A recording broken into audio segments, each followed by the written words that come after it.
നമസ്കാരം. പ്രൈം ഡിബേറ്റിലേക്ക് സ്വാഗതം. ലവ് ജിഹാദ് പ്രമേയമാക്കിയ കേരള സ്റ്റോറിക്ക് ദേശീയ പുരസ്കാരം. ഒന്നല്ല, 2 അവാർഡുകൾ. റിലീസിന് മുൻപും റിലീസായ ശേഷവും വിവാദങ്ങളുടെ പെരുമഴ സൃഷ്ടിച്ച കേരള സ്റ്റോറിക്ക് ദേശീയ പുരസ്കാരം നൽകിയത് കേരളത്തെ അപമാനിക്കലാണെന്ന് LDFും UDFും. സിനിമ കണ്ടിട്ട് വിമർശിക്കാനാണ് സംവിധായകൻ പറയുന്നത്. കേരള സ്റ്റോറിയുടെ പ്രമേയത്തെ അനുകൂലിച്ച കത്തോലിക്ക സഭ കന്യാസ്ത്രീകൾ അറസ്റ്റിലായ പശ്ചാത്തലത്തിലും നിലപാട് മാറ്റിയിട്ടില്ല. പ്രൊപ്പഗാണ്ട സിനിമയെന്ന ആരോപണം നേരിട്ട കേരള സ്റ്റോറി പുരസ്കാരത്തിലൂടെ അംഗീകരിക്കപ്പെട്ടത് രാഷ്ട്രീയ അജണ്ടയുടെ ഭാഗമല്ലെന്ന് എങ്ങനെ തെളിയിക്കും? പ്രൈം ഡിബേറ്റ് ചർച്ച ചെയ്യും.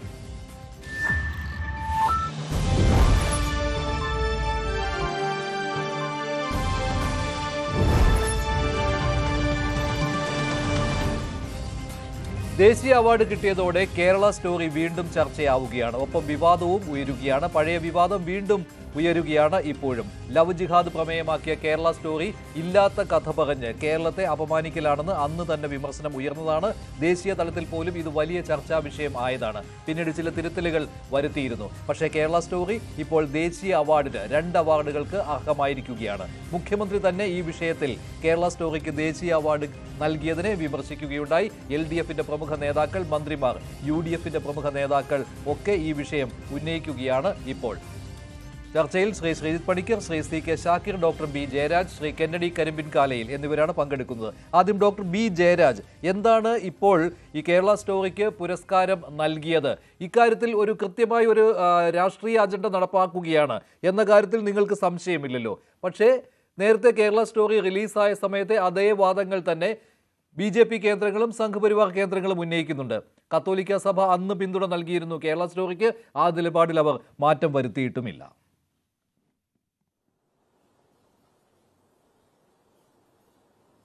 ഇതിനകത്തുള്ള ഒരു പ്രധാനപ്പെട്ട വിഷയം എന്ന് പറയുന്നത്, ഇതിനകത്ത് ജൂറി മെമ്പറായിട്ടുള്ള പ്രദീപ് നായർ ഇതിനെതിരെ ആദ്യം പ്രതികരിക്കുന്നത് ജൂറി മെമ്പർ തന്നെയാണ്. ജൂറി മെമ്പർ പറഞ്ഞു ഇത് അൺഡെമോക്രാറ്റിക് ആണ്, ഇങ്ങനെ ചെയ്തതൊട്ടും ശരിയായില്ല എന്നാണ് ഈ നാഷണൽ ജൂറി മെമ്പറായിട്ടുള്ള പ്രദീപ് നായർ പറഞ്ഞത്. അതിനുശേഷം പിന്നീട് film and television institute of ഇന്ത്യയിലെ സ്റ്റുഡൻസ് ഇതിനെതിരെ അതിശക്തമായ പ്രചരണം നടത്തി. അവർ പറഞ്ഞത് ഇത് ഡിസപ്പോയിന്റിംഗ് എന്ന് മാത്രമല്ല, ഇത് ഡേഞ്ചറസ് ആണ്, ഇത്തരം ട്രെൻഡുകൾ ഡേഞ്ചറസ് ആണ്. കേരളത്തിലെ കമ്മ്യൂണൽ ഹാർമണി ഇല്ലാതാക്കുക, കേരളത്തിലെ സെക്യുലർ ഫാബ്രിക് നശിപ്പിക്കുക, നാഷണലിസം എന്ന് പറഞ്ഞ പേര് പറഞ്ഞ് എന്ത് വൃത്തികേടും കാണിക്കാമെന്നുള്ളതിന്റെ, എന്ത് വൃത്തികേട് കാണിച്ചാലും അവാർഡ് കൊടുക്കുമെന്നുള്ളതിന്റെ ഒരു സുപ്രധാന തെളിവാണ് ഇത്തരത്തിലുള്ള സിനിമകൾക്ക് അവാർഡ് കൊടുക്കുന്നത്. ഒന്നല്ല, 2 അവാർഡുകൾ.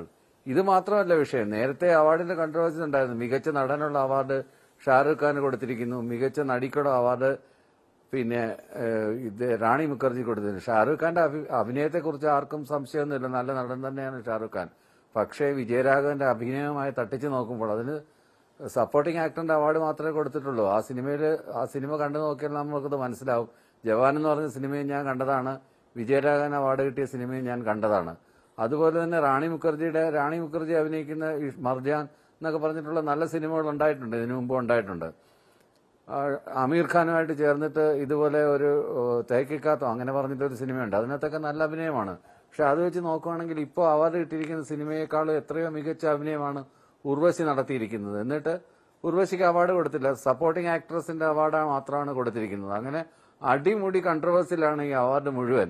ഇപ്പൊ ഇതിനകത്ത് പ്രത്യേകിച്ച് ഈ കേരള സ്റ്റോറി എന്ന് പറഞ്ഞിട്ടുള്ള സിനിമയ്ക്ക് കൊടുക്കുന്നതിന് അവർക്ക് കൃത്യമായ പൊളിറ്റിക്കൽ താല്പര്യങ്ങളുണ്ട്, രാഷ്ട്രീയ താല്പര്യങ്ങളുടെ അടിസ്ഥാനപ്പെടുത്തി മാത്രമാണ് ഈ അവാർഡുകൾ കൊടുത്തിരിക്കുന്നത്. എന്ന് വെച്ച് കഴിഞ്ഞാൽ എത്രയോ കോടി രൂപയാണ് ഇവരുടെ ഈ വിദ്വേഷ പ്രചരിപ്പിക്കാൻ വേണ്ടി ഇവർ ഫണ്ടുകൾ അനുവദിക്കുന്നത്. എത്ര കോടി രൂപയാണ് അത്? സൗത്ത് ഇന്ത്യയിലും നോർത്ത് ഇന്ത്യയിലും ബോളിവുഡിലും ഹോളിവുഡിലും ടോളിവുഡിലും അടക്കം ഇതിന്റെ ഫണ്ടിങ്, കോർപ്പറേറ്റുകൾ ഫണ്ട് ചെയ്യുന്ന സിനിമകളുടെ കണ്ടന്റ് നമ്മൾ മനസ്സിലാക്കി കഴിഞ്ഞാൽ എന്തെല്ലാം ആനിമേഷൻ വഴി വളർന്നു വരുന്ന കുട്ടികളെ വരെ സ്വാധീനിക്കത്തക്ക രീതിയിലുള്ള കാർട്ടൂണുകൾ, അത്തരത്തിലുള്ള ഒരു ജൂറിയാണല്ലോ ഇതിൽ അന്തിമ തീരുമാനം എടുക്കേണ്ടത്. അല്ല, ഒരു ജൂറിയാണല്ലോ അന്തിമ തീരുമാനം എടുക്കേണ്ടത്. അത് മാത്രമല്ല, ഇത് ആദ്യമായിട്ടല്ല ദേശീയ പുരസ്കാരം നിർണ്ണയിക്കുന്നത്. അപ്പോൾ ഇങ്ങനെയൊരു അവാർഡ് കേരള സ്റ്റോറിക്ക് നൽകുമ്പോൾ അപ്പോൾ മറ്റ് അവാർഡുകളുടെ കാര്യമോ, ഇപ്പോൾ വിജയരാഘവൻ അവാർഡ് നൽകിയതിൽ എന്തെങ്കിലും കുഴപ്പം താങ്കൾ കാണുന്നുണ്ടോ? അങ്ങനെയും ചിന്തിക്കേണ്ടി വരുമല്ലോ സ്വാഭാവികമായിട്ടും. മുൻപും അവാർഡുകൾ വിവാദമായ സമയത്ത് ഇത്തരത്തിൽ പ്രൊപ്പഗാൻഡ നടപ്പിലാക്കുക ആക്കുന്നതാണ് എന്നുള്ള വിമർശനങ്ങൾ ഉയർന്നു വന്നിട്ടുള്ളതാണ്. ഒരിക്കലും 100% ജൂറിയുടെ തീരുമാനം ശരിയായിരിക്കണം എന്നുമില്ല. അത് ദേശീയ തലത്തിലാണെങ്കിലും ഇപ്പോൾ സംസ്ഥാന അവാർഡിൻ്റെ കാര്യത്തിലാണെങ്കിലും അങ്ങനെ തന്നെയാണ്. അത് തന്നെയാണ് ഞാൻ പറഞ്ഞത്. വിജയരാഘവന് കൊടുക്കേണ്ടുന്ന ഏറ്റവും മികച്ച നടനുള്ള അവാർഡായിരുന്നു. ഉർവശിക്ക് കൊടുക്കേണ്ടുന്ന ഏറ്റവും മികച്ച നടിക്കുള്ള അവാർഡായിരുന്നു. അല്ലാതെ സപ്പോർട്ടിംഗ് ആക്ടറിനുള്ള അവാർഡ് അല്ല എന്നാണ് ഞാൻ കൃത്യമായിട്ട് പറഞ്ഞത്. അതാണ് അതിനകത്തുള്ള ഒരു വിരോധാഭാസം എന്ന് പറയുന്നത്. ഈ അഭിനയം എടുത്ത് നോക്കിക്കഴിഞ്ഞാൽ അത്യാവശ്യം എല്ലാവരും ആസ്വാദകരാണ്, നല്ല സിനിമകൾ കാണുന്ന ആളുകളാണ്, വർഷങ്ങളായിട്ട് ഫിലിം ഫെസ്റ്റിവലൊക്കെ കാണുന്ന ആളുകൾ തന്നെയാണ്, നല്ല സിനിമകൾ തിരക്കി പിടിച്ച് കാണുന്ന ആളുകളാണ്. നമ്മൾക്കറിയാമല്ലോ എന്താണ് അഭിനയമെന്നും അത്യാവശ്യം കാര്യങ്ങളൊക്കെ അറിയാവുന്ന ആളുകളാണ്. എന്നാൽ പോലും ഇത്തരത്തിലുള്ള സിനിമകൾക്ക് സിനിമാറ്റോഗ്രാഫിക്ക് ഈ സിനിമയ്ക്ക് അവാർഡ് കൊടുത്തത് എന്തിനാണെന്ന് എനിക്കറിയില്ല. സിനിമാറ്റോഗ്രാഫിക്ക് അവാർഡ് കൊടുത്തു. അതുപോലെ സംവിധാനത്തിനുള്ള അവാർഡ് ഇതിനകത്ത് മുല്ലപ്പൂ വെച്ച് പബ്ബി പോയതിനാണോ, മലയാളി പെൺകുട്ടിയാണെന്ന് കാണിക്കുന്നതിന് വേണ്ടി മുല്ലപ്പൂ വെച്ച് പബ്ബി പോയതിനാണോ അവാർഡ് കൊടുത്തതെന്നൊക്കെയുള്ള കാര്യങ്ങൾ പരിശോധിക്കേണ്ടിയിരിക്കുന്നു. ഇതുപോലെയൊക്കെയുള്ള പ്രൊപ്പഗണ്ട മൂവീസ് എന്തിനാണ് ഇങ്ങനെ ഇല്ലാത്ത ഈ ഒറ്റപ്പെട്ട ഒരുപക്ഷെ ചില ആളുകൾക്ക് അതുമായിട്ട് തട്ടിച്ച് നോക്കിക്കഴിഞ്ഞാൽ സ്വന്തം അനുഭവങ്ങൾ, ഇപ്പം ഏതെങ്കിലും ഒരു മുസ്ലിം പയ്യൻ ഏതെങ്കിലും ഒരു ക്രിസ്ത്യൻ പെൺകുട്ടിയെ പ്രേമിച്ച് കല്യാണം കഴിച്ചു കഴിഞ്ഞാൽ അതിനൊരു പ്രത്യേക ടാഗ് ഇട്ട് വിളിക്കുക എന്നുള്ളത് എക്സ്പീരിയൻഷ്യലായിട്ട് ഒരാളുടെ എക്സ്പീരിയൻസ് വെച്ചിട്ട് നമുക്ക് ജനറലൈസ് ചെയ്ത് പറയാനൊന്നും പറ്റില്ല. 1, 2, 3 കേസിനാണ് ഈ 30,000 കേസുകൾ എന്നൊക്കെ പറഞ്ഞത്. ഇവിടെ 30,000 കേസുകൾ എന്നുള്ളത് പിന്നീട് മാറ്റുകയും ചെയ്തിരുന്നുവല്ലോ doctor B Jayaraj. Shri Panicker, propaganda cinema എന്നാണല്ലോ കേരള സ്റ്റോറിയെ വിശേഷിപ്പിച്ചിരുന്നത്. അപ്പോൾ ആ പ്രൊപ്പഗാൻഡ സിനിമയ്ക്ക് സ്വാഭാവികമായിട്ടും അവാർഡ് നൽകി. ആരാണോ ആ പ്രൊപ്പഗാൻഡ നടപ്പിലാക്കാൻ ശ്രമിച്ചത് അവർ തന്നെ അംഗീകാരം നൽകി. അങ്ങനെയുള്ള വിമർശനമാണ് ഇപ്പോൾ വരുന്നത്.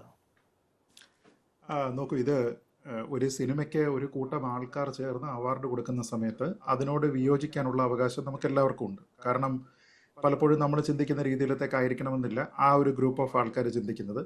തന്നെയുമല്ല, നമ്മൾ ഏതെങ്കിലും ഒരു സിനിമയെക്കുറിച്ച് നമ്മുടെ ഒരു ആസ്പെക്റ്റിൽ, നമ്മുടെ അല്ലെങ്കിൽ ഒരു പെർസ്പെക്റ്റീവിൽ നമ്മൾ ആ സിനിമയെ വിലയിരുത്തുന്നത് പോലെ ആവണമെന്നില്ല ദേശീയ അവാർഡിന് പരിഗണിക്കുന്ന ഒരു സിനിമയെ അവർ വിലയിരുത്തുന്നത്. കാരണം അതിന് കുറച്ച് മാനദണ്ഡങ്ങളുണ്ട്. നമ്മളൊരു പക്ഷേ ഒരു സിനിമ കാണുന്ന സമയത്ത് അതിൽ നമ്മൾ പ്രതീക്ഷിക്കാത്ത രീതിയിലത്തേക്കുള്ള ചില കാര്യങ്ങളുണ്ട്. ഇപ്പോൾ ഒരു ഉദാഹരണത്തിന് റോൾ കോംപ്ലക്സിറ്റി എന്ന് പറയുന്നത് വളരെ പ്രധാനപ്പെട്ട ഒരു കാര്യമാണ് ദേശീയ അവാർഡിന് വേണ്ടിയിട്ട് പരിഗണിക്കുന്ന സമയത്ത്. അതേപോലെ തന്നെ ഒരു സിനിമയുടെ ഒറിജിനാലിറ്റി, അതിൻ്റെ ഡിസ്റ്റിങ്ഷൻ, ഈ കാര്യങ്ങളെല്ലാം തന്നെ പ്രധാനമാണ്. ലാംഗ്വേജ്, ഒപ്പം അതിൻ്റെ എത്രത്തോളം ആ പടം ഇൻക്ലൂസീവ് ആണ് തുടങ്ങിയ കാര്യങ്ങളൊക്കെ തന്നെ പ്രധാനമാണ്. ഇങ്ങനെ കുറേയധികം കാര്യങ്ങൾ നോക്കിയതിന് ശേഷമാണ് ഇവർ സിനിമയെ ഫിൽട്ടർ ചെയ്യുന്നത്. അപ്പോൾ നമുക്ക് വ്യത്യസ്തമായിട്ടുള്ള അഭിപ്രായം ഉണ്ടാകാം, അതിൽ തർക്കമില്ല. പലപ്പോഴും രാഷ്ട്രീയമായിട്ട് നമുക്ക് ചേരാത്ത അഭിപ്രായമുള്ള അല്ലെങ്കിൽ നമുക്ക് ഇഷ്ടമല്ലാത്ത രാഷ്ട്രീയം വരുന്ന സമയത്ത് നമ്മൾ ആ സിനിമയ്ക്ക് അവാർഡ് കിട്ടിയത് ശരിയല്ല എന്ന രീതിയിലത്തേക്കൊക്കെ ആരോപിക്കാം. അത് സിനിമയ്ക്ക് മാത്രമല്ല, സാഹിത്യ അവാർഡ്, ഇപ്പോൾ കേന്ദ്ര സാഹിത്യ അക്കാദമി അവാർഡ് ഇവിടെ വന്നപ്പോൾ തന്നെ റാം കെയർ ഓഫ് ആനന്ദി എന്നൊരു പുസ്തകത്തിന് അവാർഡ് കിട്ടിയപ്പോൾ ആ പുസ്തകം വായിച്ചവരും വായിക്കാത്തവരും എല്ലാം ആ സമയത്ത് ആ പുസ്തകത്തിനെ വിമർശിക്കാനായിട്ട് പറഞ്ഞിരുന്നത് റാം എന്ന പുസ്തകത്തിന്റെ ടൈറ്റിലുണ്ട്, അതുകൊണ്ടാണ് കേന്ദ്ര സാഹിത്യ അക്കാദമി അവാർഡ് കിട്ടിയത് എന്നാണ്. അപ്പോൾ നമുക്ക് വിമർശിക്കണമെങ്കിൽ നമ്മുടെ രാഷ്ട്രീയത്തിന് ചേരുന്ന പ്രമേയമല്ല ഒരു സിനിമ പറയുന്നത് അല്ലെങ്കിൽ ഒരു സാഹിത്യ സൃഷ്ടി പറയുന്നത് എങ്കിൽ അതിനനുസരിച്ച് തോന്നുന്ന രീതിയിലത്തേക്ക് പ്രതികരിക്കാൻ നമുക്ക് എല്ലാവർക്കും സ്വാതന്ത്ര്യമുണ്ട്, അഭിപ്രായ സ്വാതന്ത്ര്യമുണ്ട് എന്ന് കരുതി ആ സ്വാതന്ത്ര്യമാണ് ഒരു ജൂറിയുടെ തീരുമാനത്തിന് മുകളിൽ എന്ന് നമ്മൾ ധരിക്കാതിരുന്നാൽ മാത്രം മതി. ഇപ്പോൾ പ്രൊപ്പഗണ്ട സിനിമ എന്ന രീതിയിലത്തേക്ക് മാത്രം നോക്കിക്കഴിഞ്ഞാൽ കേരള സ്റ്റോറി എന്ന് പറയുന്നത് പ്രൊപ്പഗണ്ട സിനിമയാണ് എന്ന് വിശ്വസിക്കുന്ന ആൾക്കാരുണ്ട്. അവർക്കത് വിശ്വസിക്കാനുള്ള പൂർണ്ണമായിട്ടുള്ള സ്വാതന്ത്ര്യമുണ്ട്. പക്ഷേ അതേസമയം അത് ഒരു പ്രൊപ്പഗണ്ട സിനിമയല്ല, അത് വളരെ പ്രസക്തമായിട്ടുള്ള ഒരു സാമൂഹ്യ വിഷയത്തിനെ കുറിച്ചാണ് പറയുന്നത് എന്ന് ജൂറി തീരുമാനിക്കുന്നുണ്ടെങ്കിൽ അത് നമ്മൾ അറിയുന്നത് എങ്ങനെയാണ്? ജൂറി അംഗമായിരുന്ന പ്രദീപ് നായർ എന്നയാൾ പറഞ്ഞിരിക്കുന്ന ഒരു അഭിപ്രായം ഇവിടെ മാധ്യമങ്ങൾ റിപ്പോർട്ട് ചെയ്തതാണ്. അദ്ദേഹം പറയുന്നത് ഈ സിനിമ വിവാദമാണ് എങ്കിലും അത് കൈകാര്യം ചെയ്യുന്ന വിഷയം, ഒരു സാമൂഹ്യ വിഷയം പ്രസക്തിയുള്ളതാണ് എന്നതായിരുന്നു അതിന്റെ മാനദണ്ഡം. നമ്മളൊരു സിനിമ കാണുന്ന സമയത്ത് ചിന്തിക്കുന്ന ഒരു കാറ്റഗറി അല്ല അത്, മറിച്ച് ഒരു അവാർഡിന് പരിഗണിക്കുന്ന സമയത്ത് നിശ്ചയമായിട്ടും അങ്ങനെയുള്ള കാര്യങ്ങളും അവർ ചിന്തിക്കും. ഞാനൊരു ചെറിയ ഉദാഹരണം പറഞ്ഞാൽ 2020 എന്നാണ് എനിക്ക് തോന്നുന്നത്, കേരള സംസ്ഥാന സിനിമാ അവാർഡുകൾ പ്രഖ്യാപിച്ച സമയത്ത് ഏറ്റവും മികച്ച സിനിമയായിട്ട് തിരഞ്ഞെടുക്കപ്പെട്ടിരുന്നത് ദ ഗ്രേറ്റ് ഇന്ത്യൻ കിച്ചൺ എന്ന സിനിമയായിരുന്നു. ആ ഗ്രേറ്റ് ഇന്ത്യൻ കിച്ചൺ എന്ന് പറയുന്ന സിനിമ പ്രൊപ്പഗണ്ട സിനിമയാണ് എന്നുള്ള വാദമുണ്ടായിരുന്നു. എന്ന് പറഞ്ഞ ആ വാദം അന്ന് അംഗീകരിക്കപ്പെട്ടോ? ഇപ്പോൾ ഉദാഹരണത്തിന് വളരെ നിഷ്കളങ്കരായിട്ടുള്ള അയ്യപ്പ വിശ്വാസികളുടെ കുടിക്കുന്നതിന് വേണ്ടി ഒരു വീട്ടിൽ വളരെ ഫ്രസ്ട്രേറ്റഡ് ആയിട്ട് കഴിയുന്ന ഒരു സ്ത്രീ അവിടുത്തെ അടുക്കളയിൽ ഉണ്ടാകുന്ന അഴുക്ക് വെള്ളം ഗ്ലാസ്സിൽ ചായയാണ് എന്ന മട്ടിൽ കൊണ്ടു കൊടുക്കുന്നു എന്ന രീതിയിലത്തേക്ക് ഒരു പ്രമേയം കൊണ്ടുവന്നാൽ അന്ന് പ്രത്യേകിച്ച് കേരളത്തിലുണ്ടായിരുന്ന രാഷ്ട്രീയ സാഹചര്യം, കേരളത്തിലുണ്ടായിരുന്ന മതപരമായിട്ടുള്ള വിശ്വാസവുമായി ബന്ധപ്പെട്ട കുറേയധികം പ്രശ്നങ്ങൾ, ആ സമയത്ത് ഒരു സിനിമ ഉണ്ടാക്കുകയാണ് എങ്കിൽ അത് ഭരണത്തിലിരിക്കുന്ന ആൾക്കാരുടെ താല്പര്യങ്ങളോട് ചേർന്ന് നിൽക്കുന്ന തരത്തിലുള്ള സിനിമയാണ് എന്ന രീതിയിൽ അത് പ്രൊപ്പഗണ്ട സിനിമയാണ്. അപ്പോൾ പ്രൊപ്പഗണ്ട സിനിമയാണ് അതെന്നും അതിന് അവാർഡ് കിട്ടരുതായിരുന്നു എന്നും വാദിക്കുന്ന ആൾക്കാരുണ്ട്. എന്ന് കരുതി അതിന് അവാർഡ് കിട്ടാതിരുന്നു. ഇന്ന് കേരള സ്റ്റോറിയെ വിമർശിക്കുന്ന ആൾക്കാർ ആരെങ്കിലും അത് പ്രൊപ്പഗണ്ട സിനിമയാണ്, അന്ന് ദി ഗ്രേറ്റ് ഇന്ത്യൻ കിച്ചൺ എന്ന് പറയുന്നത് പ്രൊപ്പഗണ്ട സിനിമയാണ് എന്ന് ആരെങ്കിലും പറഞ്ഞു? ഇല്ല. അപ്പൊ അത് എന്തുകൊണ്ടാണ്? അത് നിങ്ങളുടെ രാഷ്ട്രീയത്തിന് ചേരുന്ന രീതിയിലത്തേക്കുള്ള അഭിപ്രായങ്ങൾ വരുന്നത് കൊണ്ടാണ്. അങ്ങനെയുള്ള ഒരു സിനിമയെ നിങ്ങൾ അംഗീകരിക്കുന്നു, അതല്ലാത്ത ഒരു സിനിമയെ എതിർക്കുന്നു എന്നുള്ളതാണ്. ഇപ്പോ കേരളത്തിൽ തന്നെ വന്നിരിക്കുന്ന ഒരു പരാമർശം, അത് ആ ജൂറി മെമ്പർ തന്നെ പറഞ്ഞിരിക്കുന്ന ഒരു കാര്യം, മലയാളിയായിട്ടുള്ള ജൂറി മെമ്പർ അദ്ദേഹം പറഞ്ഞിരുന്നത് എന്താണ്? ഈ സിനിമ കേരള സ്റ്റേറ്റിനെ ഡീഫെയിം ചെയ്യുന്നു എന്നുള്ള ഒരു താല്പര്യം, അങ്ങനെ ഒരു അഭിപ്രായം അദ്ദേഹം ആ ജൂറിയിൽ പങ്കുവച്ചിരുന്നു. ജൂറിയുടെ ചെയർമാനോടും അദ്ദേഹം അതിനെക്കുറിച്ച് പറഞ്ഞിരുന്നു എന്നാണ്. അതായത് കേരള സ്റ്റോറി എന്ന സിനിമയ്ക്ക് അവാർഡ് കൊടുക്കരുത്, കാരണം അത് കേരളത്തിനെ ഡീഫെയിം ചെയ്യുന്നു എന്നുള്ളതാണ്. പക്ഷേ ഈ ഡെഫമേഷനുമായി ബന്ധപ്പെട്ട ഏറ്റവും ബേസിക് പ്രിൻസിപ്പിൾ എന്ന് പറയുന്നത് തന്നെ ട്രൂത്ത് കനോട്ട് ബി ഡെഫമേറ്ററി എന്നാണ്. ആ സിനിമയുടെ ഇതിവൃത്തം എന്താണ്? ഇപ്പൊ എല്ലാവരും പറയുന്നത് പോലെ, അല്ലെങ്കിൽ വിവാദമായതുപോലെ, അല്ലെങ്കിൽ തെറ്റായിട്ടുള്ള ഒരു പരാമർശമായിരുന്ന കേരളത്തിൽ നിന്ന് 32,000 ആൾക്കാർ IS ചേരാനായിട്ട് പോയി എന്നുള്ളതല്ല ആ സിനിമയുടെ പ്രമേയം. ആ സിനിമ പറയുന്നത് 3-4 പെൺകുട്ടികളുടെ ജീവിതമാണ്. ആ 3-4 പെൺകുട്ടികളുടെ ജീവിതം ശരിയാണോ അല്ലയോ എന്നത് കേരളത്തിൽ എസ്റ്റാബ്ലിഷ്ഡ് ആയിട്ടുള്ള ഒരു ഫാക്റ്റ് ആണ്. അപ്പൊ ബേസ്ഡ് ഓൺ റിയൽ ഇവന്റ്സ് ആണ് എന്ന് പറഞ്ഞാൽ, ബേസ്ഡ് ഓൺ ഫാക്ട്സ് ആണ് എന്ന് പറഞ്ഞു കഴിഞ്ഞാൽ അതല്ല എന്ന് എന്തിന്റെ പേരിലാണ് പറയുന്നത്? ഇപ്പൊ നമുക്ക് തന്നെ ഇവിടെ അറിയാവുന്ന നിമിഷ, സോണിയ സെബാസ്റ്റ്യൻ, മെറിൻ ജേക്കബ് എന്ന് പറയുന്ന IS പോയിരുന്ന 3 യുവതികളുണ്ട്. അവരെ പിന്നീട് ഏത് പേരിലാണ് അറിയപ്പെട്ടത് എന്നും മതപരിവർത്തനം നടത്തിയത് ഏത് ഘട്ടത്തിലാണ് തുടങ്ങിയ കാര്യങ്ങളെക്കുറിച്ച് നമുക്കറിയാം. അതേപോലെ ഈ സിനിമയിൽ പറയുന്നത് ശാലിനി, നിമ, ഗീതാഞ്ജലി എന്ന് പറയുന്ന 3 പെൺകുട്ടികളുടെ കാര്യമാണ്. ഞാൻ പറഞ്ഞത് ആ സിനിമയുടെ ഇതിവൃത്തത്തിൽ ഈ 32,000 എന്നുള്ള പ്രൊമോഷനും മറ്റുമായിട്ട് ഉപയോഗിച്ചിരിക്കുന്ന ഒരു വാക്കല്ല, മറിച്ച് ആ സിനിമയുടെ ഇതിവൃത്തവുമായി ബന്ധപ്പെട്ട് അതിൽ പറഞ്ഞിരിക്കുന്ന ഏത് കാര്യമാണ് തെറ്റ്? റിയൽ ലൈഫ് ഇൻസിഡന്റിനെ ആധാരമാക്കിയിട്ടല്ലേ ഇത് ഉണ്ടാക്കിയത്? 2016 നമ്മുടെ 14ാമത് കേരള നിയമസഭയുടെ ഒരു സമ്മേളനം കൂടുന്ന സമയത്ത് പ്രതിപക്ഷ നേതാവായിരുന്ന ശ്രീ രമേശ് ചെന്നിത്തല ആ അസംബ്ലിയിൽ സമ്മേളനത്തിൽ ഒരു സബ്മിഷൻ കൊണ്ടുവന്നിരുന്നു. ആ സബ്മിഷനിൽ അദ്ദേഹം പറഞ്ഞിരുന്നത് എന്താണ്? കേരളത്തിൽ നിരവധി ഇൻസിഡന്റുകളിൽ IS ചേരാനായിട്ട് കേരളത്തിലെ പല ജില്ലകളിൽ നിന്ന്, പ്രത്യേകിച്ച് തിരുവനന്തപുരത്ത് നിന്നുള്ള ഒരാൾ, പാലക്കാട് നിന്നുള്ള ആൾക്കാർ, കോഴിക്കോട്ട് നിന്ന് കാസർഗോട്ട് നിന്ന് വളരെ കൂടുതൽ ആൾക്കാർ പോയിട്ടുണ്ട്. ഇതിൽ സർക്കാരിന്റെ പ്രതികരണം എന്താണ് എന്ന് ചോദിക്കുന്നു. ശ്രീ രമേശ് ചെന്നിത്തലയുടെ സബ്മിഷനെ പിന്തുണച്ചുകൊണ്ട് സംസാരിച്ച കോൺഗ്രസിന്റെ മറ്റൊരു നേതാവ് PT തോമസ് ആണ്. PT തോമസ് ഒരു കാര്യം കൂടി അതിൽ അഡീഷണൽ ആയിട്ട് പറഞ്ഞു. മുംബൈയിലോ മറ്റോ ഉള്ള ഒരു ഇസ്ലാമിക് റിസർച്ച് ഫൗണ്ടേഷൻ എന്ന പേരിലുള്ള ഒരു സംഘടന അവിടെ ആൾക്കാരെ കൂട്ടുന്നു, എന്നിട്ട് അവർക്ക് ഇതേപോലെയുള്ള ക്ലാസ്സുകൾ കൊടുത്തിട്ട് ഇത്തരത്തിലുള്ള പരിവർത്തനവുമായി ബന്ധപ്പെട്ട് പോകുന്നു എന്നതുമായി ബന്ധപ്പെട്ട് വിവരം ലഭിച്ചിട്ടുണ്ട് എന്ന് പറഞ്ഞു. അപ്പൊ അത് കോൺഗ്രസിന്റെ ഭാഗമായി. BJPയിൽ നിന്ന് സംസാരിച്ചത് ശ്രീ O രാജഗോപാലാണ്. അദ്ദേഹത്തിന്റെ മണ്ഡലത്തിലുള്ള ഇതുമായി ബന്ധപ്പെട്ട ഒരു കാര്യം അദ്ദേഹം വളരെ വിശദമായിട്ട് പറഞ്ഞിരിക്കുന്നത് സഭാരേഖകളിലുണ്ട്. 4ാമതായിട്ട് സംസാരിച്ചത് ശ്രീ M രാജഗോപാലിനാണ്. അദ്ദേഹം ഇടതുപക്ഷത്ത് നിന്നുള്ളയാളാണ്. അദ്ദേഹവും അദ്ദേഹത്തിന്റെ മണ്ഡലവുമായി ബന്ധപ്പെട്ട് ഇതേ കാര്യങ്ങൾ തന്നെ പറഞ്ഞു. അതിന് മറുപടിയായിട്ട്, ഈ സബ്മിഷന് മറുപടിയായിട്ട് സംസാരിക്കുന്നത് മുഖ്യമന്ത്രി ശ്രീ പിണറായി വിജയനാണ്. 2016 അദ്ദേഹം മുഖ്യമന്ത്രിയായി ചുമതലയേറ്റ ആദ്യ വർഷമാണ്. അദ്ദേഹം സബ്മിഷന് മറുപടിയായിട്ട് എന്തായിരുന്നു എന്ന് പറഞ്ഞിരുന്നത്? അദ്ദേഹം അന്ന് പറഞ്ഞിരുന്നത് ഈ വാർത്തകളെല്ലാം തന്നെ ഇങ്ങനെ വരുന്നുണ്ട്. കേരളത്തിൽ ഇതിൽ ഏറ്റവും കൂടുതൽ പോയിരിക്കുന്നത് 17 പേര് പോയിരിക്കുന്നത് കാസർഗോട്ട് നിന്നാണ്. ആ കാസർഗോട്ട് നിന്ന് പോയിരിക്കുന്ന ആൾക്കാരിൽ മതപരിവർത്തനം നടത്തിയിട്ടുണ്ട്. മതപരിവർത്തനം നടത്തിയതിനു ശേഷം അവര് വിവാഹം കഴിച്ചിട്ടുണ്ട്. വിവാഹം കഴിക്കുന്നതിന് വേണ്ടിയിട്ട് മതപരിവർത്തനം നടത്തിയിട്ടുണ്ട്. അതിനുശേഷം IS ചേർന്നിട്ടുണ്ട്, സിറിയയിൽ പോയിട്ടുണ്ട്, ഇസ്ലാമിക് സ്റ്റേറ്റിൽ വരുന്നു. ഈ കാര്യങ്ങളെ പറ്റി എല്ലാം അദ്ദേഹം പറഞ്ഞിട്ടുണ്ട്. എന്ന് വെച്ചാൽ ഏറ്റവും ചുരുങ്ങിയത് 2023 പുറത്തു വന്നിരുന്ന കേരള സ്റ്റോറി എന്ന സിനിമയുടെ ബേസിക്, അതിന്റെ റോ സ്ക്രിപ്റ്റ് 2016 കേരള നിയമസഭയിൽ പിണറായി വിജയൻ വായിച്ചതിന്റെ ഔദ്യോഗിക രേഖകൾ നമുക്ക് ലഭിക്കും. അപ്പൊ അങ്ങനെയുള്ള ഒരു കാര്യം പ്രൊപ്പഗണ്ടയാണ് എന്ന് കേവലമായിട്ട് നമുക്ക് പറയാൻ കഴിയുന്നത് എന്താണ്? ഒരു കാര്യം കൂടെ പറഞ്ഞ് അവസാനിപ്പിക്കാം. ഒരു കാര്യം മഞ്ജുഷ് ഒരു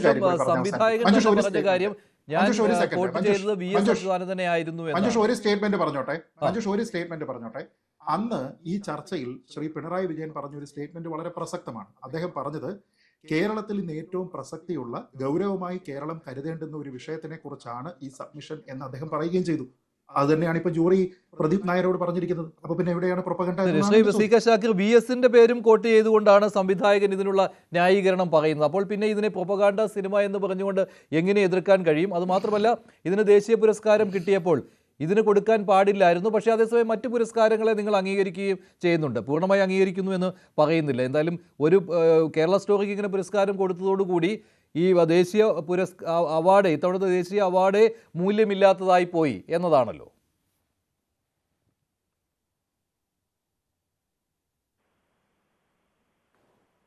ഷാക്കിർ കേൾക്കാമോ?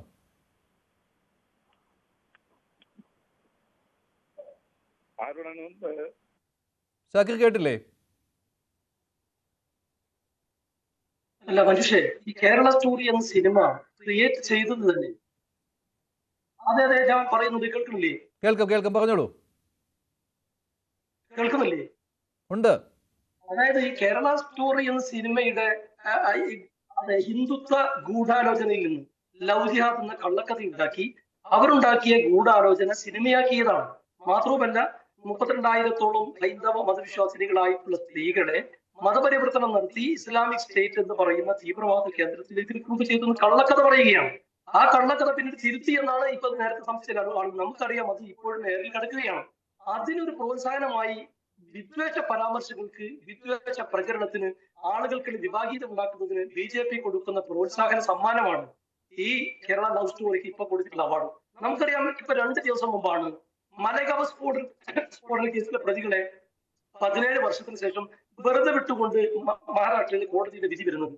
നമുക്കറിയാം 2008 ആ മാലേഗാവ് സ്ഫോടനം ഉണ്ടാകുന്നു, 8 പേര് കൊല്ലപ്പെടുന്നു, 82 പേര് ഗുരുതരമായി പരിക്കേൽക്കുന്നു. അങ്ങനെ അതൊക്കെ സംഭവിച്ചതാണ്. എന്നാൽ അതിനൊന്നും തെളിവുകളില്ല. ഇവരാണ് ചെയ്യുന്നതൊക്കെ പറഞ്ഞുകൊണ്ട് ഇവർ വെറുതെ വിടുന്ന കൂട്ടത്തിൽ നിങ്ങൾ മനസ്സിലാക്കേണ്ട ഒരു കാര്യം, അതിലെ ഒന്നാമത്തെ പ്രതിയായിട്ടുള്ള പ്രഗ്യാ സിംഗ് ഠാക്കൂർ അഭിനവ് ഭാരത് എന്ന് പറയുന്ന ഒരു ഹിന്ദു തീവ്രവാദ സംഘടനയുടെ പ്രാദേശിക നേതാവായിരുന്നു. ഈ BJP ഗവൺമെന്റ് ചെയ്തത്, അല്ലെങ്കിൽ BJP നേതൃത്വം ചെയ്തത്, 2017 അവർക്ക് ജാമ്യം കിട്ടിയ ഉടനെ 2019 ഭോപ്പാലിൽ കൊണ്ടുപോയി ഇന്ത്യയുടെ പാർലമെന്റിലേക്ക് സീറ്റ് കൊടുത്ത് ജയിപ്പിക്കുകയാണ്. നോക്കണം നിങ്ങൾ. അപ്പൊ അതേ സിദ്ധാന്തത്തിന്റെ, അതേ വിദ്വേഷ വർഗീയ ശൈലിയുടെ ആവർത്തനമാണ് BJP ചെയ്തുകൊണ്ടിരിക്കുന്നത്. ഇപ്പൊ ഇന്ത്യക്ക് പുരോഗതി ഉണ്ടാക്കുന്ന, അല്ലെങ്കിൽ ഇന്ത്യയിലെ ജനങ്ങൾക്ക് വലിയ പ്രയോജനം ഉണ്ടാക്കുന്ന സമീപനങ്ങളോ നയനിലപാടുകളോ അല്ല BJP ചെയ്തുകൊണ്ടിരിക്കുന്നത്. അതിന്റെ ഏറ്റവും പുതിയ ഉദാഹരണങ്ങളാണ് ഇപ്പോ ഈ കേരള ലവ് സ്റ്റോറിക്ക് ഇവർ അവാർഡ് കൊടുത്തത്. നമ്മൾ ഒരു സിനിമക്ക് അവാർഡ് കൊടുക്കുക എന്ന് പറഞ്ഞാൽ എന്താണ്? ആ കലയെ സമൂഹത്തിന് ഉപകാരപ്രദമായ രീതിയിൽ, മനോഹരമായി, സത്യസന്ധമായി, റിയാലിറ്റി തോന്നുന്ന വിധത്തിൽ അവതരിപ്പിക്കുന്നവർക്കാണ് ഈ അവാർഡ് കൊടുക്കേണ്ടത്. അങ്ങനെയാണല്ലോ സിനിമ അവാർഡ് പൊതുവെ, അങ്ങനെയല്ലേ? ഇപ്പൊ ഇതിനോട് കുട്ടി വായിക്കേണ്ട ഒന്നുകൂടി ഉണ്ട് മനുഷ്യ. ഇപ്പൊ പിണറായി വിജയനെ കുറിച്ച് നിങ്ങൾ നേരത്തെ ഒരു പരാമർശം നടത്തി. എന്നാൽ കഴിഞ്ഞ ദിവസം തിരുവനന്തപുരത്ത് നമ്മുടെ സിനിമാ കോൺക്ലേവിൽ സമാപന സമ്മേളനത്തിൽ ശ്രീ അടൂർ ഗോപാലകൃഷ്ണൻ പറഞ്ഞതും ഇതും ഏറെക്കുറെ കുട്ടി വായിക്കേണ്ടതാണ്. പട്ടികജാതിക്കാർക്കും സ്ത്രീകൾക്കും മാത്രം പരിശീലനം കൊടുക്കുന്നത് എന്ന് അദ്ദേഹത്തിന്റെ അകത്തുള്ള ചില കാര്യങ്ങൾ പുറത്തു വരികയും അതിനെ ശശി ചെറിയാൻ പോലെയുള്ള ആളുകൾ സപ്പോർട്ട് ചെയ്യുകയും ചെയ്യുമ്പോൾ ഞങ്ങൾ എപ്പോഴും പറയുന്ന ഒരു കാര്യമുണ്ട്. ഈ സംഖ്യവൽക്കരണത്തിന് കേന്ദ്ര സർക്കാരും കേരള സർക്കാരും കൂട്ടുനിൽക്കുന്നു. ഒരേപോലെ, ഒരേ സമയത്ത്, ഒരേ ശൈലിയിൽ കാര്യങ്ങൾ ചെയ്യുന്നു. പക്ഷെ ഇവിടെ മുഖ്യമന്ത്രി വിമർശിച്ചിട്ടുണ്ട് കേട്ടോ. ഫേസ്ബുക്കിൽ അദ്ദേഹം ആദ്യം തന്നെ എഴുതിയിരുന്നു, ഇത് കേരളത്തെ അവഹേളിക്കലാണ് എന്ന് മുഖ്യമന്ത്രി കൃത്യമായിട്ട് തന്നെ പറഞ്ഞിട്ടുണ്ട്. മുഖ്യമന്ത്രിയുടെ ഇരട്ടത്താപ്പ് നമുക്കറിയാം. മുഖ്യമന്ത്രി പിണറായി വിജയന്റെ ഇരട്ടത്താപ്പ് നമുക്കറിയാം. ചോറ് CPM-ലും കൂറ് RSS-ലുമാണ്. അത് കാലങ്ങളായി പിണറായി വിജയന്റെ 9 വർഷമായി ശൈലി അങ്ങനെ തന്നെയാണ്. അദ്ദേഹം അവിടെ നാടകത്തിന്റെ ഫലമായി വിമർശിക്കുകയും ഇപ്പുറത്ത് വന്ന് ഈ അടൂർ ഗോപാലകൃഷ്ണന്റെ ഇത്തരം പരാമർശങ്ങളെ പ്രോത്സാഹിപ്പിക്കുകയും ചെയ്യുന്നത് നമുക്ക് തിരിച്ചറിയാൻ കഴിയുന്നുണ്ടല്ലോ. ഇത് ആദ്യത്തെ കേസല്ലല്ലോ. ഇപ്പോ ഗവർണറുമായിട്ടുള്ള അടി നമ്മൾ കണ്ടു. ആ SFI-ക്കാർ ഇവിടെ കലാപം ഉണ്ടാക്കുമ്പോൾ അപ്പുറത്ത് ഗവർണറുടെ ഛായ സൽക്കാരം സ്വീകരിക്കുന്നത് പിണറായി വിജയനാണ്. അപ്പൊ ആ രീതിയിലുള്ള എന്താ പറയാ ആത്മാർത്ഥമായിട്ടുള്ള സമീപനമല്ല പിണറായി വിജയൻ സ്വീകരിച്ചിട്ടുള്ളത്.